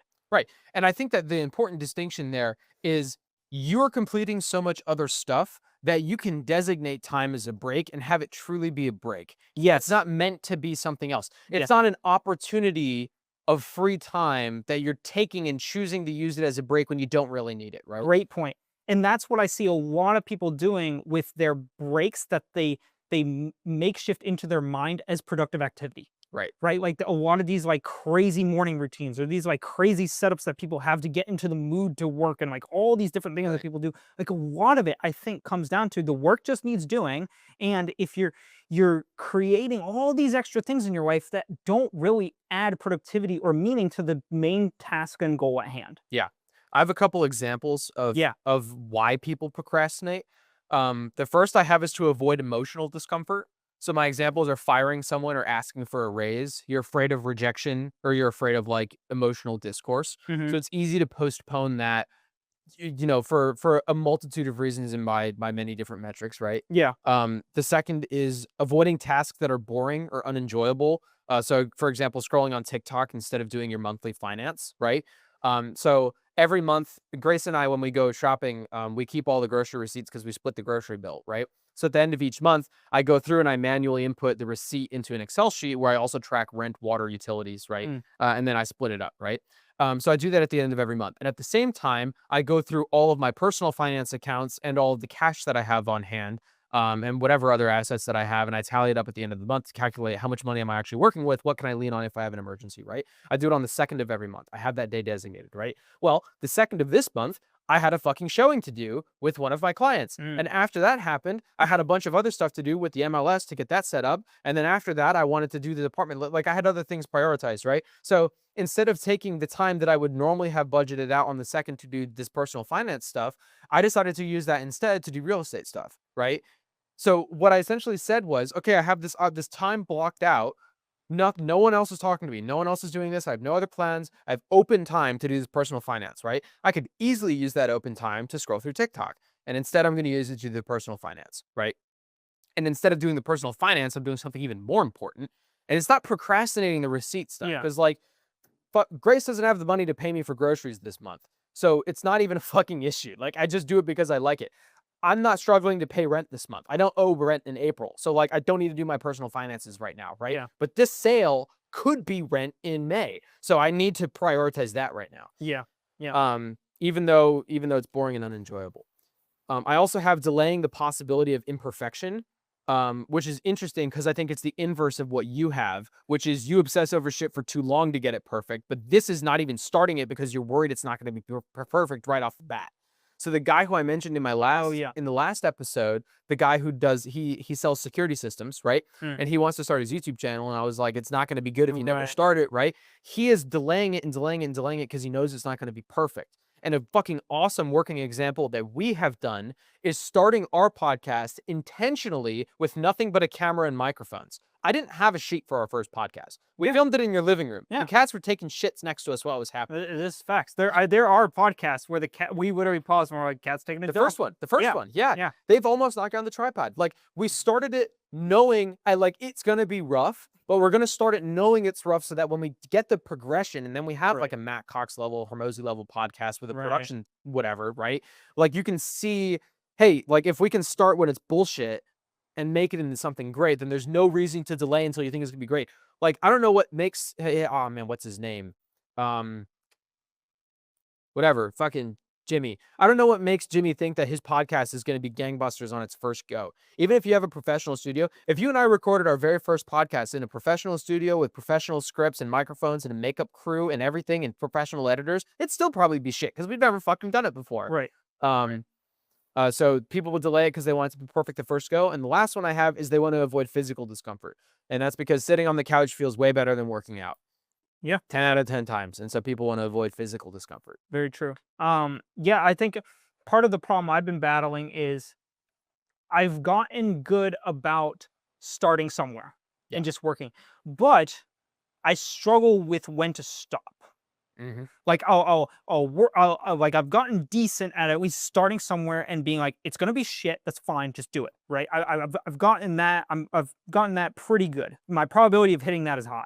Oh, right. Dude, can I interject? Yeah. I did that with the apartment sheets. When Xavier came by, I literally had my head in my hands like this, looking at my laptop. I didn't know he was there, and he came up and he was like, "Hey, bud," and I was like, "Oh, hi." And he was like, "You look stressed," and I was like, "I'm not stressed. I just have a meeting with a client tomorrow." And when I made this apartment sheet, I just started with the bare basics of what I needed, knowing that I would go back through it again. So then I started going back through it again, and I got halfway through going through it again when I realized that there's another improvement I can make. Now I can add the birthdays from the LinkedIn for the fucking contacts. So I'm going to go back through and start it again. But that's how I do engineering, is I just start and then I iterate as I go. And it sucks, but it's just the way that it works. And he was like, dude, props for starting, because it's better to start somewhere and then iterate than not start at all. Right. Yeah, and that was my whole thing, was like, I've gotten decent at starting, right? But I sometimes don't know when to stop working on it in order to be like, okay, this is a good enough test. Right. Is my time worth better spending 2 hours to fix all these tiny, tiny little things? Or is my time better spent another 2 hours starting another iteration of it or another version of it? Specifically, I'm thinking about ads in relation to this. I never thought you would have a problem finishing.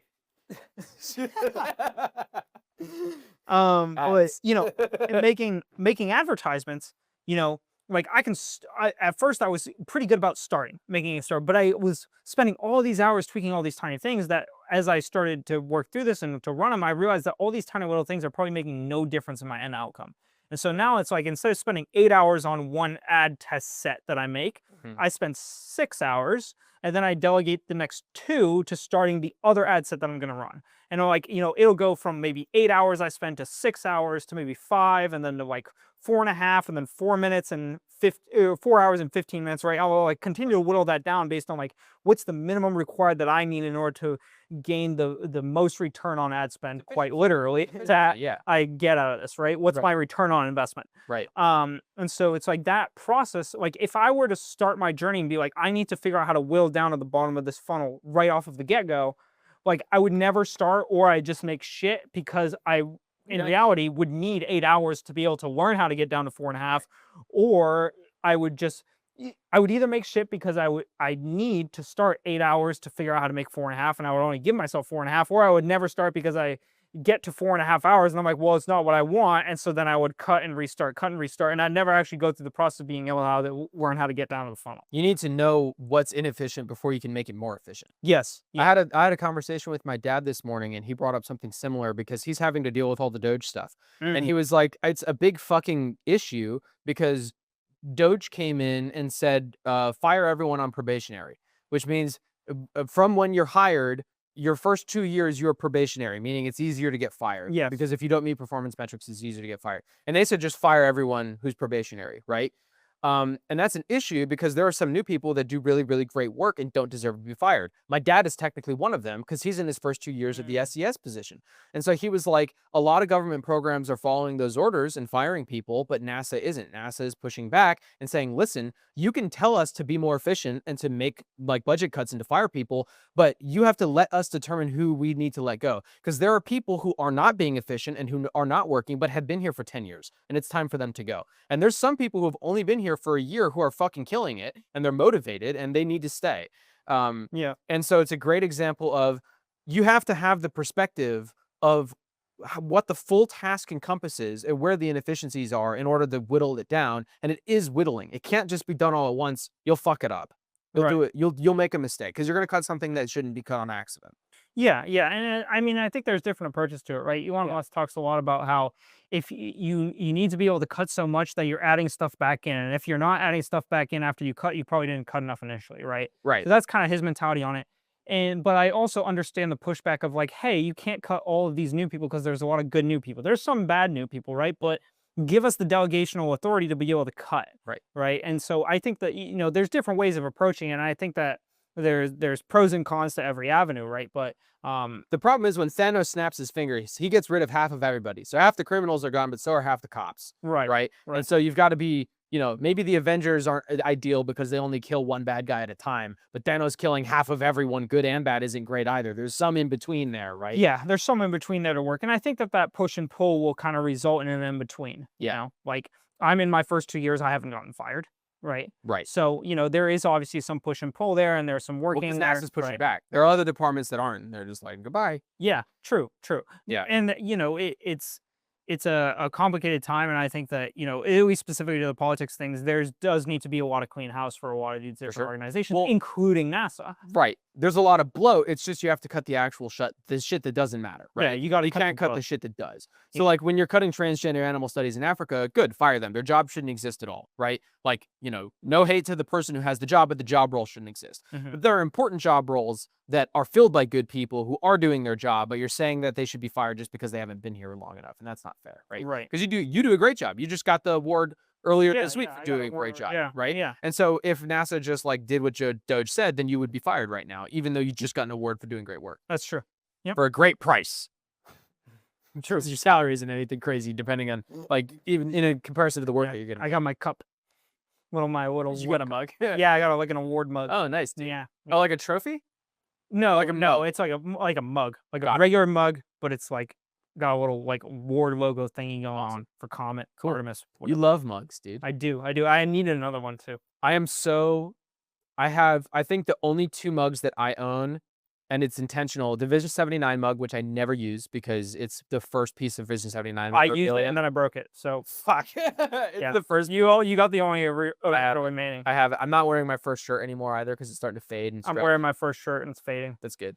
But I never use that mug. And then I think I have the McLaren mug somewhere, but I never ever use mugs. So anyone at like Northrop has given me many really cool program specific mugs. I gave one to Justin last week because like I can't be fucked. I'm not going to use a mug. Yeah.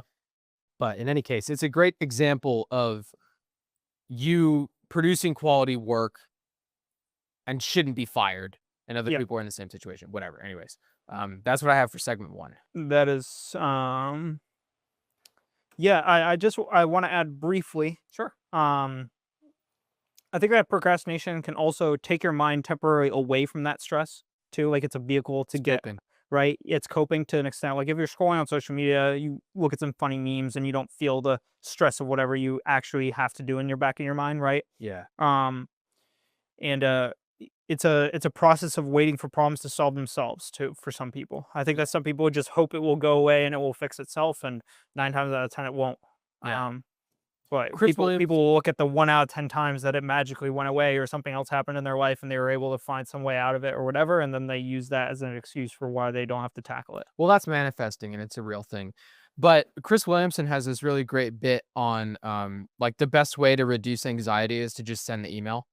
Yeah, Like just do the thing. Just read the text, right. just send the email, just have a hard conversation. That's a whole podcast topic that I'd like to do. Absolutely. But yeah, like procrastinating is not a way to solve problems, but it is a way to forget about it. It's like procrastination is like the white collar way of getting addicted to drugs, where it's like homeless people, when you give money to homeless people, 9 times out of 10, they don't buy food because although they're hungry, heroin fixes all problems, right? And when they're on drugs, when they're high, they don't feel anything else and they forget it and it's okay and everything's fine.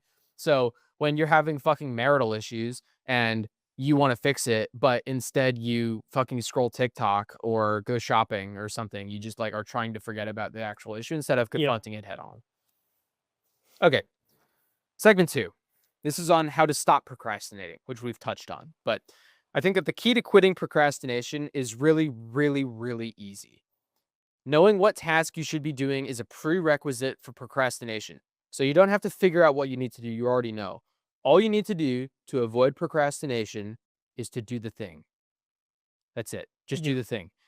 And I spent a lot more time on this section than I have reflected written down because honestly, I couldn't come up with a lot of stuff other than just fucking do the thing.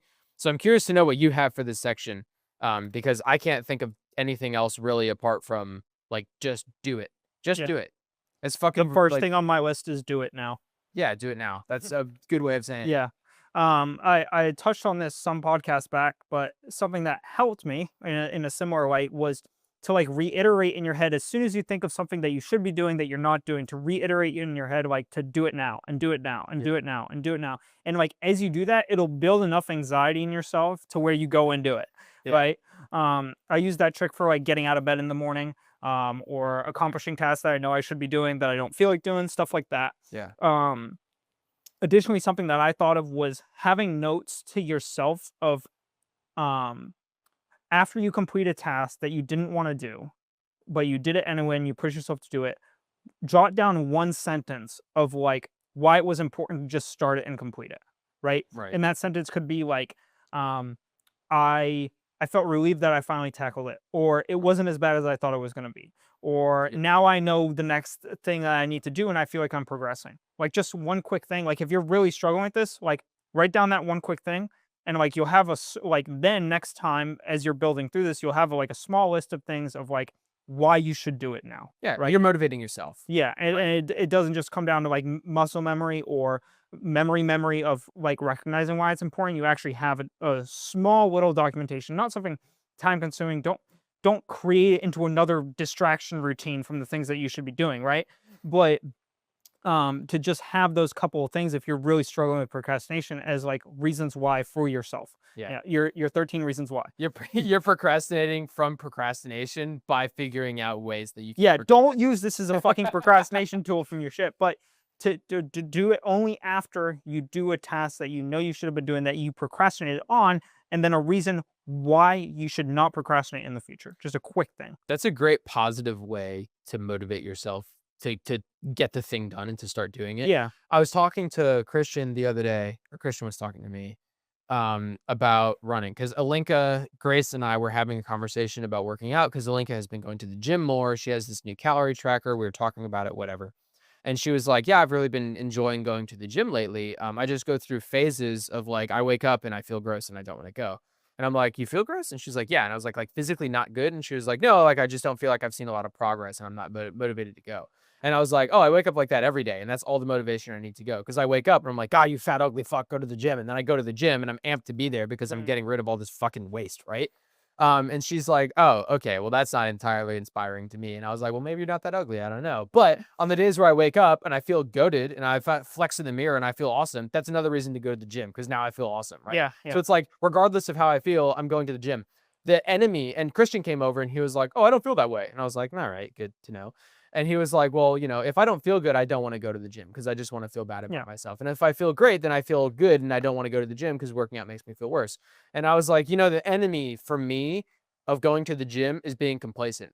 If I wake up and I'm like, I feel fine today, I don't feel one way or the other. I'm less likely to go to the gym if I feel like, yeah, I've probably done enough lately. I'm okay.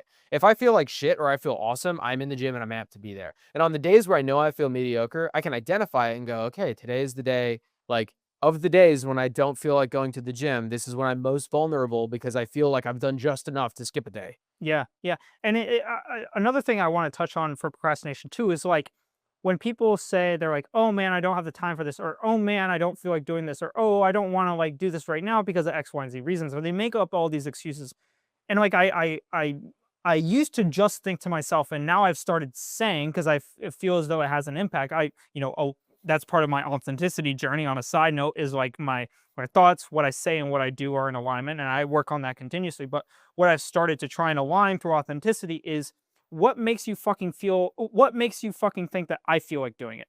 Like, what makes you think that I feel like going to bed at 1 or 2 in the morning every day and then getting up at 6:30 and making an hour-long drive to work and then working a 10, 11, 12-hour shift and then coming home and eating a small dinner and then working for another 6 hours Right. every fucking day? Yeah. Like, what makes you think I want to do that? Yeah. Right? This I don't have some magical fucking trick that just gives me a positive enlightenment for every time I feel sleep deprived to go and sit in front of the computer.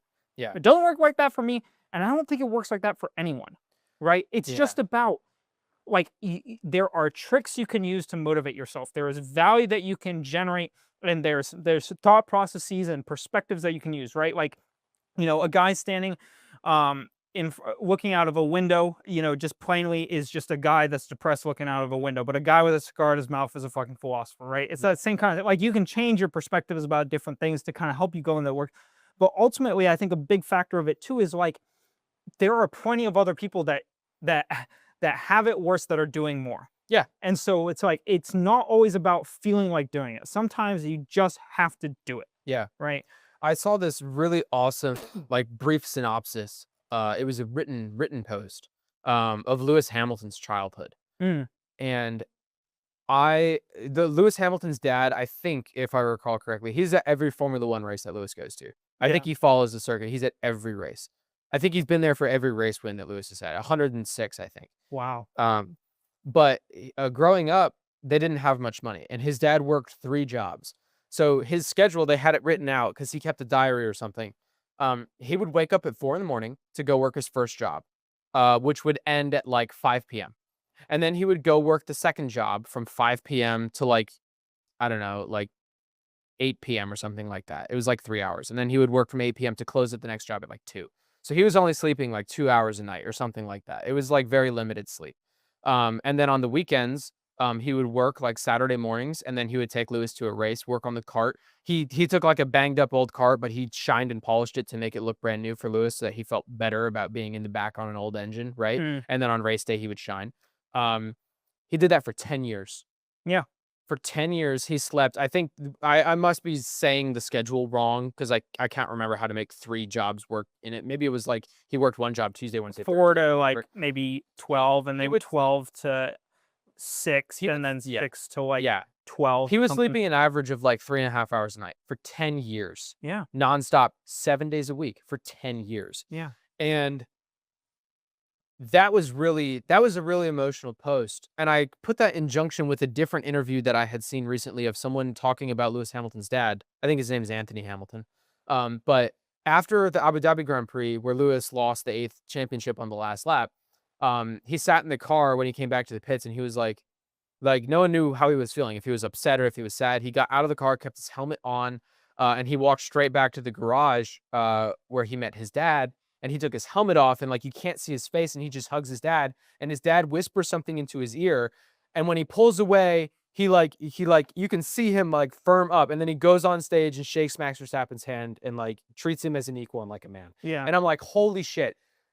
To kill yourself for 10 years straight and then watch your son achieve all this stuff and then have the record-breaking 8th be taken away in the last lap of the last race. Yep. What did he say to have Lewis compose himself? Like, that's a fucking man, Yeah. right? Yeah. What made him want to or enjoy working 3 jobs, sleeping 3 hours a night for 10 years? Yeah. Yeah. And Nothing. the work just needs doing. Yeah.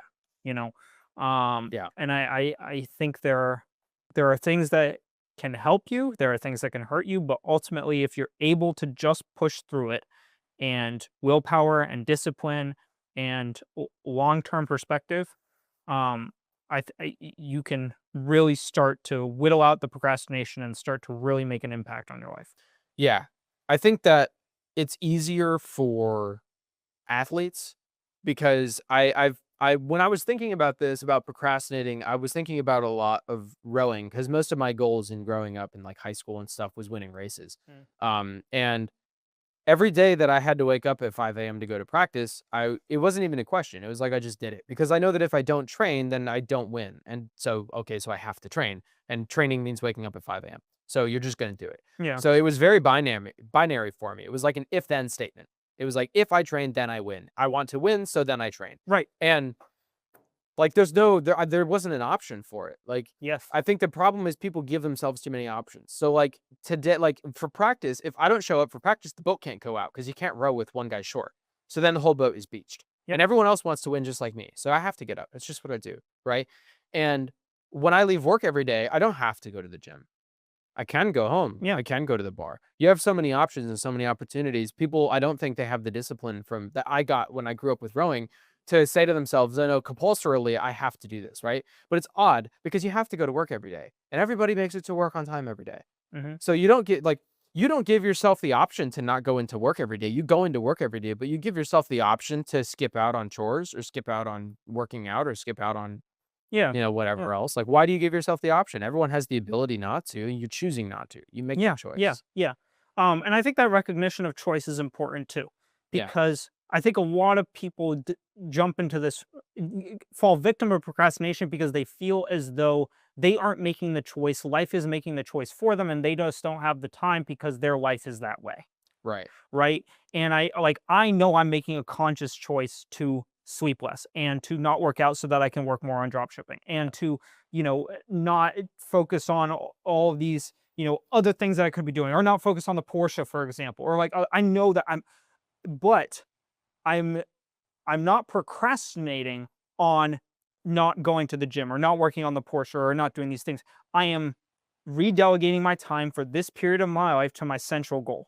Right. And Right. so it's not procrastination on these other things. It's a delegation of time towards my one central goal. And I cut everything out that doesn't go to that one central goal. Right. And then if I add things back in, I very consciously think about how do they add or subtract from my goal. Yeah. Right. And like everyone's got a different goal and everyone's got a different path and everyone's got a different way of meshing their life together. But to say that you don't have time, I think is an incorrect frame of mind to put it. It's that, if you genuinely feel like you don't have time, think about what you're prioritizing versus what you should be doing.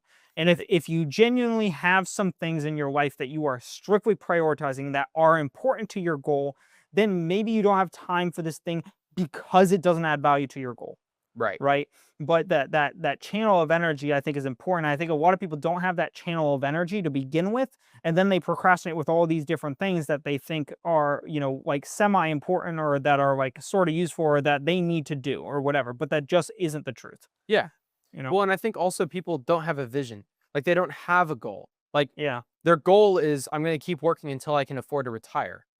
And a lot of people are like, okay, that's cool. So then in the time that I'm not at work, I can use it chilling out or doing fun things, right? And if that's your goal, fine, but I don't want to hear you complaining about anything because it means that you're hitting your goal perfectly, right? Right. Which is I'm just going to wait until I retire. Fine, Exactly. but don't complain about shit, right? Exactly.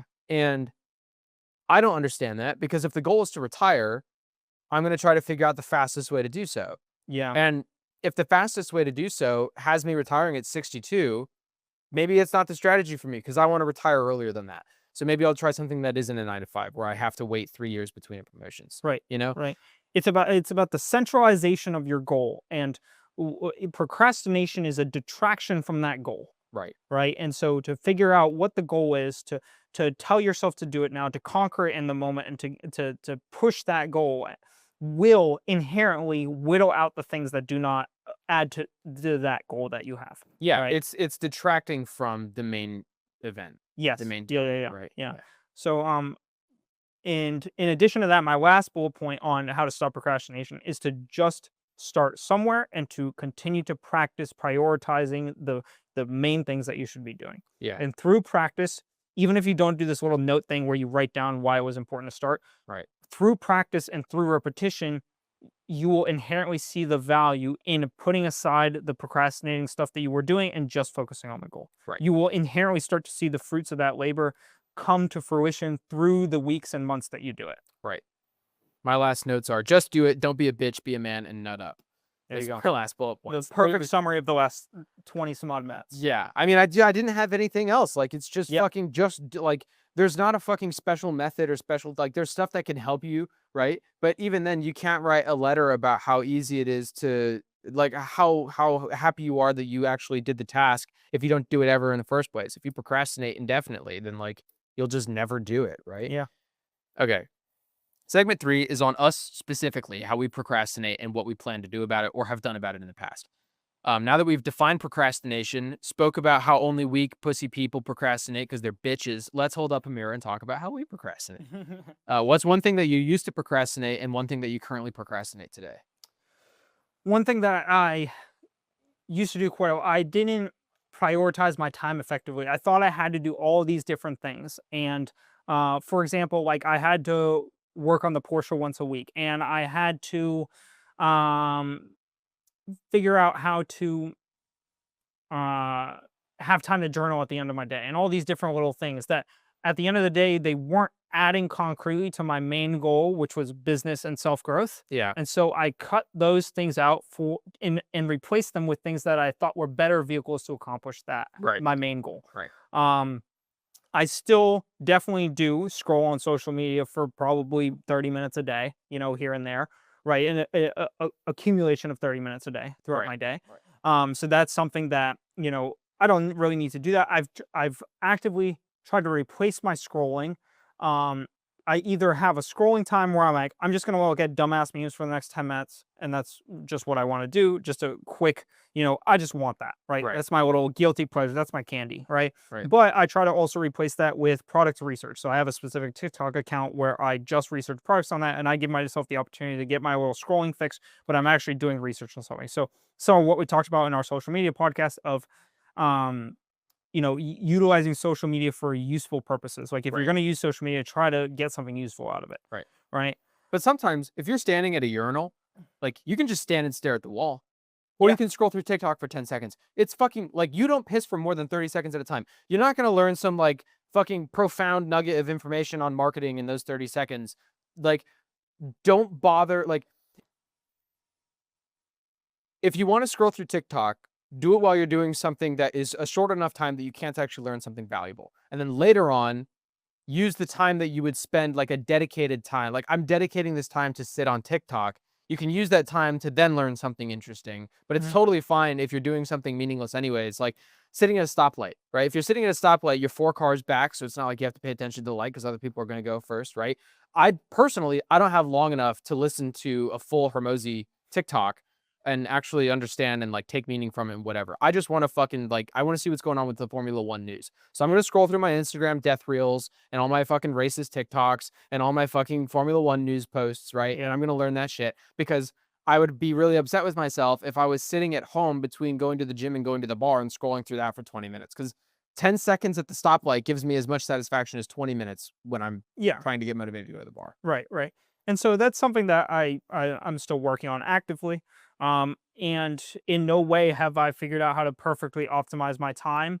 But I try to do a little bit every day, and I start somewhere, and I continue to work on it and push through it. And inevitably, with more practice, I will get better at it, and therefore I will improve. Yeah. So, um, that's one avenue that I probably is my only like procrastination point, but I don't even like really try to use it as procrastination. I try to use it as dedicated relaxation blocks or a useful time on social media to do Right. some sort of research. Right. I did have a question in here. We've kind of sort of answered it and gone over it, but the first thing I thought of when I was writing for this section is what is the line between relaxation and procrastination? I think they're directly proportional on how much you've already achieved that day. Interesting. If you've gotten a shit ton done, if you have like beaten every expectation that you had for the day and you're tired and you're gassed out, you've overachieved and you have extra time, that's relaxation. If you just woke up and you haven't done anything yet and you spend an hour in bed on TikTok, that's procrastination. Hmm. That's not getting shit done.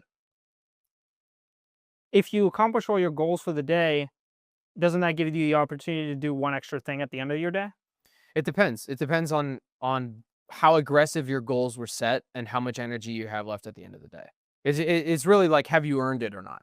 Like, have you earned 10 minutes on TikTok? Because at the beginning of your day, before you've done anything, you definitely haven't earned that time because you haven't Mm. done anything yet, right? Yeah, Everyone needs some cool down period, right? Everyone needs some relaxation time. yeah, that's true. That was just something I think I don't have a clear answer for it. It could Yeah. be probably become a whole podcast topic.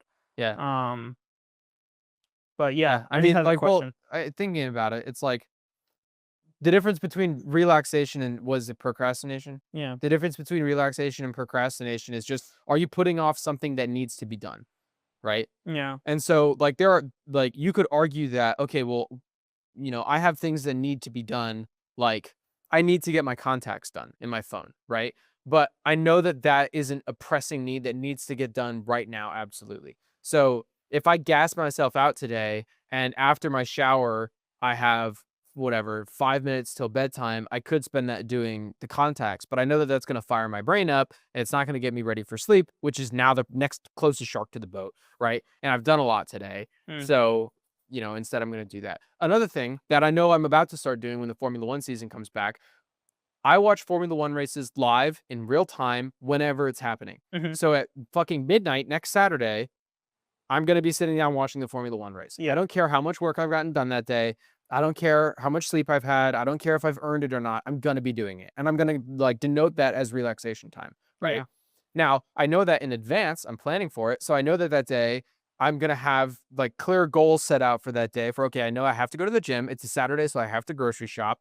I have to have, whatever meal prep I have on the Saturdays done. And I'll have to have whatever real estate stuff done first. Right. And I'm going to work my ass off to earn that relaxation time.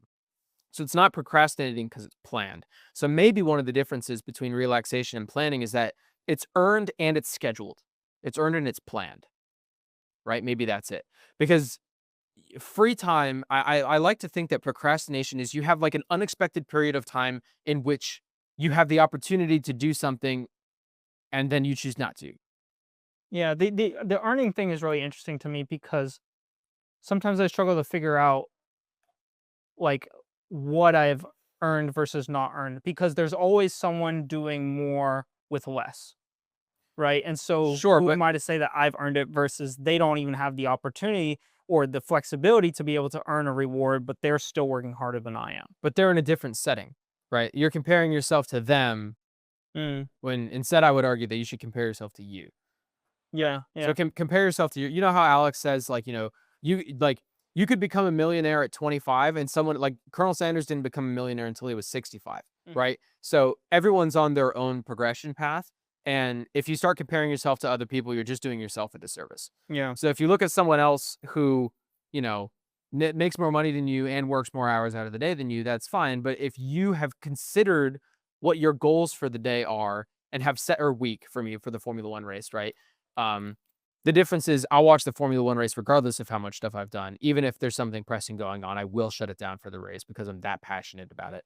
Um, but then, I can also think to myself, like, okay, it's Tuesday night. Um, I've gotten all my stuff done. It's only 10. I have another like hour and a half before I have to go to bed. Maybe I could, I don't know, waste my time, but maybe I could watch Netflix or something, right? Or like go on a Yeah. date or do some lame shit. I don't know. Um, well, no, because there's a race this weekend and I'm going to spend 3 hours Saturday night doing fuck all. So instead, I should probably be productive today, Yeah. right? You can look at it on a larger scale instead of a smaller scale. Hmm. Um, but generally speaking, I think you could determine whether or not you've earned something in relation to your own goals, as opposed Yeah. to in comparison to others, right? That's a fair point. If I wake up every day and compare myself to Elon, I should just kill myself because I'm really far behind in terms of like Elon wakes up and then makes $40 million by the time I'm done with my morning shit. And like, I can't keep up with that. But compared to my own goals, right? You can like, that's how you define success is where are you in relation to your own goals, right? Yeah. So like the yogi monk who lives in Tibet and wakes up every morning and then meditates for 26 hours and goes back to sleep is very successful because he's hitting his goals, even though he doesn't have a Ferrari, and that's kind of some bitch shit. You know what I mean? Yeah. Interesting. Yeah. Interesting. Um, Something that to kind of further this topic too. In terms of what I try to do to avoid procrastination is I think about what X person would do. For example, if I'm working right now and I'm kind of getting tired, but I know that traditionally speaking, I've worked an extra hour beyond where I'm currently at. I'll think like, what would Hermosi do? Yeah. He would probably push through, stick to the schedule, work a little bit more, and get it done, Yeah. right? And so, kind of reframing in that sense of like, what would X person do? Although I'm putting my comparison to someone else, Yeah. it does help me improve myself if my comparison is to someone who I know is being more effective in X category. Right. Right. If I know that, for example, if I'm comparing myself to Lewis Hamilton's racing training, Right. right? I go, okay, like let's say I'm racing at the track and I'm like, I'm getting kind of tired at the end of my session, but I'm like, you know what? Uh, Lewis Hamilton got to where I want to go, and he would have gone out for another session and tried this one thing that I'm thinking about. Right. So I'm going to go out and do that too, right? Right. And so kind of I guess it's a little bit of a replicate then iterate Yeah. kind of concept, right? Yeah. But that does help me when I'm starting to feel a little bit tired or exhausted to be like, what would X person do? I think there's a way you can spin that and not make it sound like you started off by saying like I guess it's comparing. It's not really, but so Yeah. um Netflix comes out with the Drive to Survive season every Formula One season covering what just happened, right? Yeah. They always release it 1 week before the start of the new season, so they released it on Friday. I've seen the whole thing already. I watched it while I was meal prepping, and then I watched it at the gym. So Okay. that's a great example of doing TikTok doom scrolling while being at the urinal, right? Yeah. I'm watching this thing that I want to do, but I'm at the gym. So, Yeah. like, there's an opportunity cost of, well, I could listen to Hermosi when I'm at the gym, but I know when I'm one rep from failure on chest press, I'm not listening to whatever the fuck Hermosi's saying. So Right. I'm probably not retaining that information, but I can mindlessly watch Formula One while I do that. Yeah. Because if I miss a moment, it's not a critical issue, right?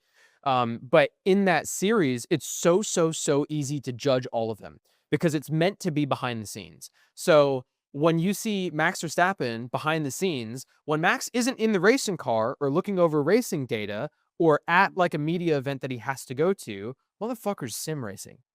All these other drivers, they're playing tennis, they're going out with their girlfriends, they're fucking gaming together, they're going walking around the city, and it's really easy to judge them. And then they go out and race. Everyone films the race, and then they interview them after the race. And sometimes the interviewer's like, well, that was a shit race. Do you think there's anything you could have done to prepare better? No. And then they go, well, I'm not sure. And then it does a hard cut to them playing with puppies and fucking having a couple drinks and like getting to bed really late the night before the race and all that other shit, right? And then it does a hard cut to Max Verstappen, who's like sim racing and then goes to bed on time, right? And I sometimes think to myself, okay, I woke up early today. I went to work. I went to the gym. I came home. I ate. I had my protein, right? And I'm fucking tired. And now I have to drive. I have to get my shit together, get my laptop bag together, and then drive back out to the bar where I'm going to work for another 3 hours. I'm tired. And I have to do it again tomorrow. Maybe I should just take like a 40-minute break, 30-minute break to sit on the couch and like chill for a second to let my body recover from this workout. And then it's really easy for me to think to myself, oh, is this the montage that they're going to play when I lose the race? And they ask me if there's anything I could have done to try harder, right? Like there's a specific moment in Drive to Survive where Lando Norris is doing a meditation session and the guy is like, I want you to visualize winning. I want you to visualize what this race is going to feel like while you're winning. And Lando Norris is like fucking joking around. He's like, visualizing reliability failures, engine failure. Lando, you need a box. Oh, there's a wheel nut stuck. Like he's fucking around, right? And I'm thinking to myself, oh, this is really funny if he wins the race, but he doesn't win that race. And when he loses that race by 10 seconds to max, like this has a very different look, Yeah. right? And so it's really easy to think to yourself, like, oh, is what I'm doing right now going to lose me the race in the end? Like, is this my critical failure moment? This reminds me a lot of the Joe Rogan concept of, if someone was creating a documentary of your life, how would you live it? Right. And it's Right. kind of that idea of like, if someone had a camera on you, what choices would you make? What would you do? What would you push for? What would you try to accomplish? Right. Yeah, And I feel like that's kind of like the mentality that, at least I see resemblance to what we're talking about to that kind of mentality. kind of. There's a key distinction that I want to make sure that I Mm. make here because the first time I came up with this thought, I was a little hypocritical because I thought, oh, what I had just said to you was don't compare your success to the success of other people. And then I said, okay, in this documentary, it's really easy to judge other people. And if you're that person, you don't want to be judged by other people, right? And I'm a very big don't give a fuck about the judgment of others. Mm. It's on your Mm. top eyelid. There you go, you got it. Don't be impacted by the judgment of others, right? And so I want to make sure I make the distinction clear with the Drive to Survive thing. I'm not saying don't sit on the couch when you could be working because eventually people could see it, but think of it to yourself as, did I do everything possible to win? Did I leave nothing left in the tank? Yeah. Right? Like, or do I have a little bit more gas? Would I be upset with myself if I didn't hit my goals and I took this break right now? Yeah. Right? It's just a constant cycle of self reflection and iteration in order to improve. Right. It's almost like if I were to lose the race by a tenth of a second, would it have been worth sitting on my phone right now? Yeah. Or for me, I think, like with the working out and eating healthy thing, it's like, I'm in in front of a box of donuts, and I go, man, I'd really like a donut right now, but I'd like a 6-pack more. And so when I'm sitting on I'm fucking tired from the gym, I go, okay, I would like to sit on my phone and relax for 30 minutes, but I know if I do, I'm gonna get tired, and it's not worth not achieving my goals to not be tired. Yeah. Yeah. It's an easy way around it. I used to procrastinate studying and doing homework really bad, but I solved that really quickly by working at a fabrication shop and realizing that the input to output ratio of blue collar jobs sucks. You do a lot of hard work and do not get paid a whole lot. So I thought, man, I need to start studying more. Yeah. And that fixed my procrastination problem real quick. That was a heavy wake up call. And then I currently procrastinate. This is interesting. It's almost like an inverse procrastination because it's not something that I'm not doing, but it's something that I'm doing and should stop, which is spending money. I've gotten better about it recently by going without items that I told myself I otherwise needed. So like I feel a lot better. Genuinely, I feel a lot better if I drink Element, the Mhm. electrolyte salt packets, right? And I was drinking them really consistently. I was having one a day for a while. I'd buy like a box of 40 and it lasts like, maybe like 2 or 3 weeks because Grace and I both have them. And I was like, man, I feel way better. And then I started to consider, okay, well, the box is $40. Can I go without it this week? And I did. And honestly, I don't feel a whole lot worse. I still feel okay. So I'm going without that one item, right? And now I'm looking for other areas in my life where it's like, okay, I would like to be spending less money, right? Ideally, I'd like to just earn more money and not worry about it, but I'd like to spend less money.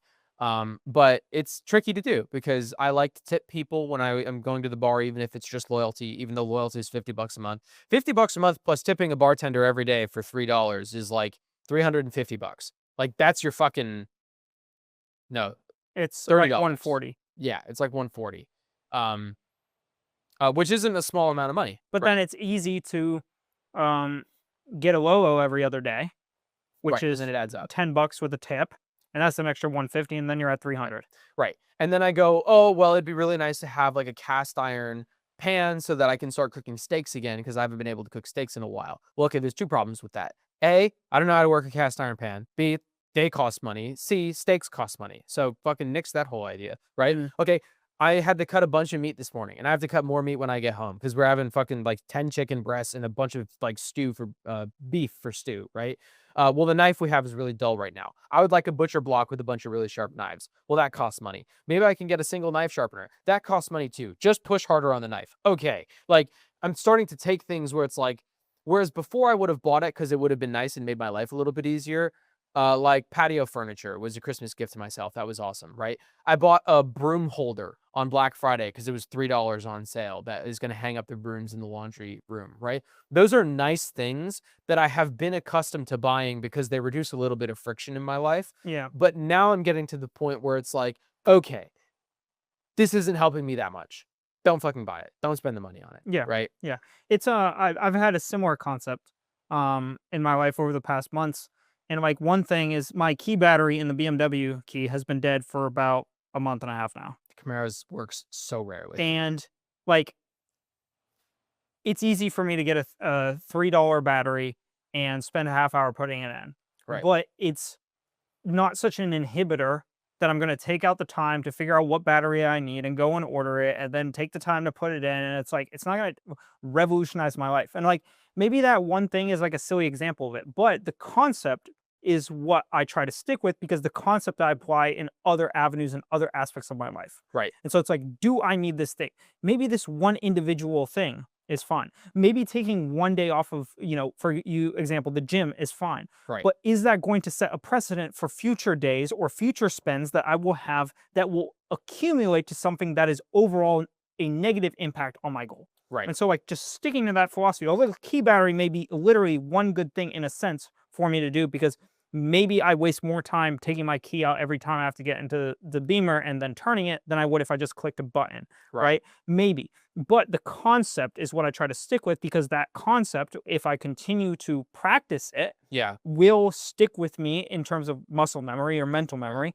And therefore, in other aspects of my life, I'll be able to figure out how to cut out this subscription or maybe not buy this one thing when I'm out or maybe save on time in this aspect, right? It's the concept of the mentality that I'm practicing, not the literal key battery that I'm trying to save $3 on. Right. Something similar that I've found recently is my laptop is going quickly. Recently the keys on the upper right quadrant of my keyboard don't work very well. So for the P key in particular, I literally have to go and then it goes, right? Every time I hit the P key. And it is annoying the shit out of Grace because when she sits next to me, she constantly hears for P. And she's like, I would like to buy you a new laptop for my sanity with the commission money she's going to get. She closes next week. So by the next podcast, the first Formula One race will have happened and we should have a lot more money in the bank account, which is dope. Nice. But I mean, it's a big commission. It's a big paycheck. That's awesome. Yeah, it should be close to $13,000 Wow. at the end of it, which is super Wow. sick. After taxes? After everything. Yeah. Really? Yeah. Wow. And so she wants to buy me a new laptop. Wow. Yeah. She wants to buy me a new laptop. Yeah. And I was like, listen, I appreciate it. I would love a new laptop. However, this one works still. Everything is in Google Drive, meaning even if it takes forever to load, even if I have to hit the P key 25 times before it actually like registers, it's still functional. It's a major expense. I'd like to put it off as long as possible. I want to, because like I can't sell this and make any money off of it. I know it's worthless. So I'm going to bleed as much life out of it until it's so unusable that I have to like cough up the money to get a new one. Right? Worst case scenario, I can log into Grace's computer at home into my Google Drive and all my stuff is there because it's all cloud-based, right? Worse than that, I can do it all from my phone. So like, if I have to go without a laptop for a week, it's not going to inhibit me entirely, right? So I'm going to bleed this out as long as possible. And so now I'm trying to do that with other parts of my life too, where it's like, okay, the knife isn't as sharp as I'd like it to be. Just fucking push through it, right? Grace wanted to go roller skating with me this weekend. And I appreciated the invite, but I was like, listen, it's $10 a person to roller skate. So it's $20. It's in Orlando. So it's a little bit more gas money. That's really not a big deal. But I know if we go to Orlando, we'll get food out there because we love the food out there. Probably stop at Muddy Root. This is not going to be a $20 visit. This is probably going to be an $80 trip. And that $80 could be water this month, right? So probably not. They do free skating sessions at the ice rink by my parents' house, right? Yeah. It's 15 minutes away and it's free on a Sunday. Let's do that instead. And ultimately, we wound up not doing anything because we had unplanned showings and she's doing an open house that we didn't expect today. So, like, we didn't end up doing anything, but that's great because we're saving it even more money, right? But that's a great example of how I'm trying to kick the current procrastination, and it's reverse procrastination because it's not I'm doing something to block something else. It's I'm doing something when I really shouldn't be, or when I think I shouldn't be, right? Mm. But I think over the past few years, I've gotten much better at it. I think that the rapid pace and high stakes, high pressure of my senior year of engineering kind of beat procrastination out of me Yeah. because I realized, especially with SAE, One of the benefits of college that we discussed, learning yes, how to work hard and exactly. persevere. Yep, learn how to work hard, persevere, recognize that deadlines are real and the work needs to start today. Yes. Get on top of people's ass. Like don't be complacent. Like SAE, like we could have procrastinated a bunch of that shit and had no chance at making it to a competition. Procrastinating the American Muscle Car Museum would have been a fucking disaster, right? And I know because half of our teammates did, and it almost fucked us. Like Yeah. that really was a valuable lesson in teaching me to not postpone things and not put it off for too long. Cool. And I've put that to no use at all by spending too much money every day. What was that? Sorry, I was distracted in a Oh. thought, a concluding thought. What? I was basically saying like that was a really valuable lesson I learned from engineering, and I'm totally squandering it by spending too much money every day and like not paying attention to the lesson at all. I gotcha. But I have gotten better about it.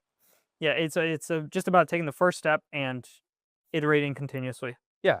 in the Hey, another great example. You called me at the gym this week and you were like, I found all the Lego sets that you really want. They have the $80 one that you really want. And I was like, fuck, bro, I bought one this last weekend because I haven't gotten Lego since Christmas. It's the middle of March now, and I've been waiting for these sets to come out since Christmas. So I had a gift card set aside from Christmas to pay for it. But I was like, fuck, bro. And I said no, because although I have the money right now, I know I shouldn't. So I didn't. I woke up Saturday morning and realized that I had 4 prepaid tickets to the Daytona 200, and that was happening that day. And I woke up Saturday morning and I said, the events start at 10 a.m. I'm up at 7. I can go to this and have plenty of time to enjoy it and enjoy the race. And I've already prepaid for the tickets. I don't have to worry about anything. I got infield parking. This is good. Sweet. And I said, I'm going to stay home and work I have shit to do. because I have shit to do. And yes, the tickets are a loss. And yes, I spent the money on those tickets. And yes, I love going to that event. And it's a ton of fun. And I have a blast. And it's always great to watch. Did you give them to Sammy? I didn't do anything with them. Just let them rock. I'm sure she loved that. I offered. She didn't want to go. Oh, okay, got it. Yeah. I thought she was gonna see this podcast and be like, dude, what the fuck? No. We talked about it together. Good. And she was just like, she also had stuff to do. She had flight studying to do. That's a double-sided joke because no one watches this podcast. That's a joke too, because Zap texted me, my buddy from college drawing. Zap texted me. It was the day our podcast posted. It was hours after our podcast posted. So I think that he got into work that day, and the first thing that he did when he saw our thing had posted was put it on. And that was super sweet of him. And so now we'll see. All the way podcasts are my fault, Zap. Oh no, it's fine. It's fine. But we'll see if he listens all the way through. If he gets this message. I know Sammy listens to all of them too. Oh really? Mhm. Oh, that's sweet. Yeah. Yeah. No, I mean, I make these things and I don't even think that there are people listening to them because genuinely I just make it like for us in the future. But it's cool because I'll have people reach out to me every once in a while and be like, oh, hey, like I heard your thing. I'm glad to hear you're doing well. My dad, I called each of my parents last weekend and this weekend to catch up because I haven't seen him in a while. And my dad was like, how have you been? And I was like, oh man, I haven't talked to you in a while. I got my real estate license. It's funny. When I went to the thing, I sat down and there was like a window and he was like, I'll cut you off right now. I'm sorry to interrupt. And I was like, yeah. And he was like, I just listened to the podcast on it. So I already know that part. I was like, okay, cool. Next thing. So like I rolled into whatever next life event I had. But yeah, I forget that people do sometimes listen. She watches it on 2 times speed though. But I mean, I think she would honestly listen to the word of God on 2 times speed. So I don't take it as much of an offense. But... You know, when I do the timestamps, I put it on 2 times speed. Yeah, Just to get through it. But I don't listen to anything I'm trying to absorb personally at 2 times speed or 1.5 right. ever. Yeah, I don't do it either. Because I just like, I can get the general grasp, but I'm not listening to a podcast to general grasp. I'm listening to a podcast to gain value. Right. And I gain more value by listening into it at a normal speed. Yeah, I hear that. I know some people, and I myself sometimes can get the same information on 2 speeds. 2 times Sometimes. speed. If it's surface level, yes. Yeah. But usually I try to pull as much as I can. So I'm accustomed to watching on normal I find myself rewinding, like hitting the back 30 seconds Yeah. button more times than I do the times 2. She'll do the same thing, and I'll call her out That's for it. I'll be hilarious. like, you're rewinding this because you didn't catch it, but you're rewinding it on 2 times speed, re-listening it to 2 times speed. And if you just listen to it on 1 time speed, you could listen to it once and retain it, and you wouldn't have to rewind. but I bet she loves it's that. I'm continuing to push. I have to start somewhere, and then I have to persevere through and continue to push on it until it makes a change. That's funny. That's funny. But no, appreciative of all the listeners, and Joel as well. He's a good listener, and Tyler, hopefully, maybe listening. I don't know. He said he was listening. How are you listening? Tyler said he'd come on at some point. We could Yeah. probably schedule him for like next week. You gotta have Joel on too. Joel doesn't want to. He doesn't want to anymore. I thought. Well, no, I asked him the other week, and he was like, I don't know. Like, Joel, you got to start somewhere. I pressured him pretty hard into it. I was like, come on, man. Like, I wasn't being a dick, but I was like, hey, dude, you said you would. Now you're not. And he was like, Let's make a deadline. Joel will be coming on in the next 3 months. that's funny. Yeah. I mean, we haven't had a guest since Everett, and I think that was episode 38. So it's been like Something like 15 episodes since we've had a guest. So yeah. Yeah, Maybe quite a we'll few get months. Tyler in or something. Yeah. Yeah. But it'd be cool to get someone who doesn't listen to the podcast to come on and just like have them. Like the first question should be like, how do you view us? Like in the public eye, like what is your perception of us? That'd be interesting. Yeah. Maybe we could do a half and half where one person that like doesn't listen to the podcast but knows us passively, and then someone else who listens to the podcast religiously. Yeah. And Zab wouldn't know me, but he would know me from the podcast, which would be kind of interesting. Bert Kreischer has talked about that before on his podcast, which is really weird because like you and I are having a conversation now, and some dude who we've never met before, the guy Joel's ex roommate from Walgreens, his name is Alex. He works at Walgreens. Yeah. As I was cashing out the other day, he was like, "Oh, hey man, like I listened to your podcast. I like it." And I was like, "Oh, thanks, dude." Right? Yeah. And like I don't know, I didn't even know his name at the time, right? I recognize his face because I've seen him at Walgreens once, but like I don't know him from Adam. I know zero about him, but he knows way, way, way more about me. Yeah. So when he comes and talks to me, like the people who listen and know us because they listen to all this stuff know us as if we're friends, and we don't know them at all, which is a really interesting dynamic that I hadn't considered until I ran into Alex and Bert Kreischer brought it up. It was cool. Cool. Well, that's pretty much all I got for my show this week. Yeah, me too. Cool. It works out. All right. I came prepared this week. You did. Excellent work. I know. I'm glad. I like the podcast more when you have stuff to add that's pre-thought out and written down. I tried my best. Yeah. Well, I didn't, but I tried to do something. We did. Well, this week we picked a topic earlier, and I remembered to write it earlier, which is nice. So I'll do this. I remembered to write it. Period. Broadly speaking. Awesome. Okay, so my dial-in quote today is a Hormozy quote. It goes, people think there's some complex formula to winning when the most basic one is do what you said you were going to do before it became inconvenient. Excellent quote. Thanks. Thank you all for listening. Have a great week, and we will see you in 7 whole days.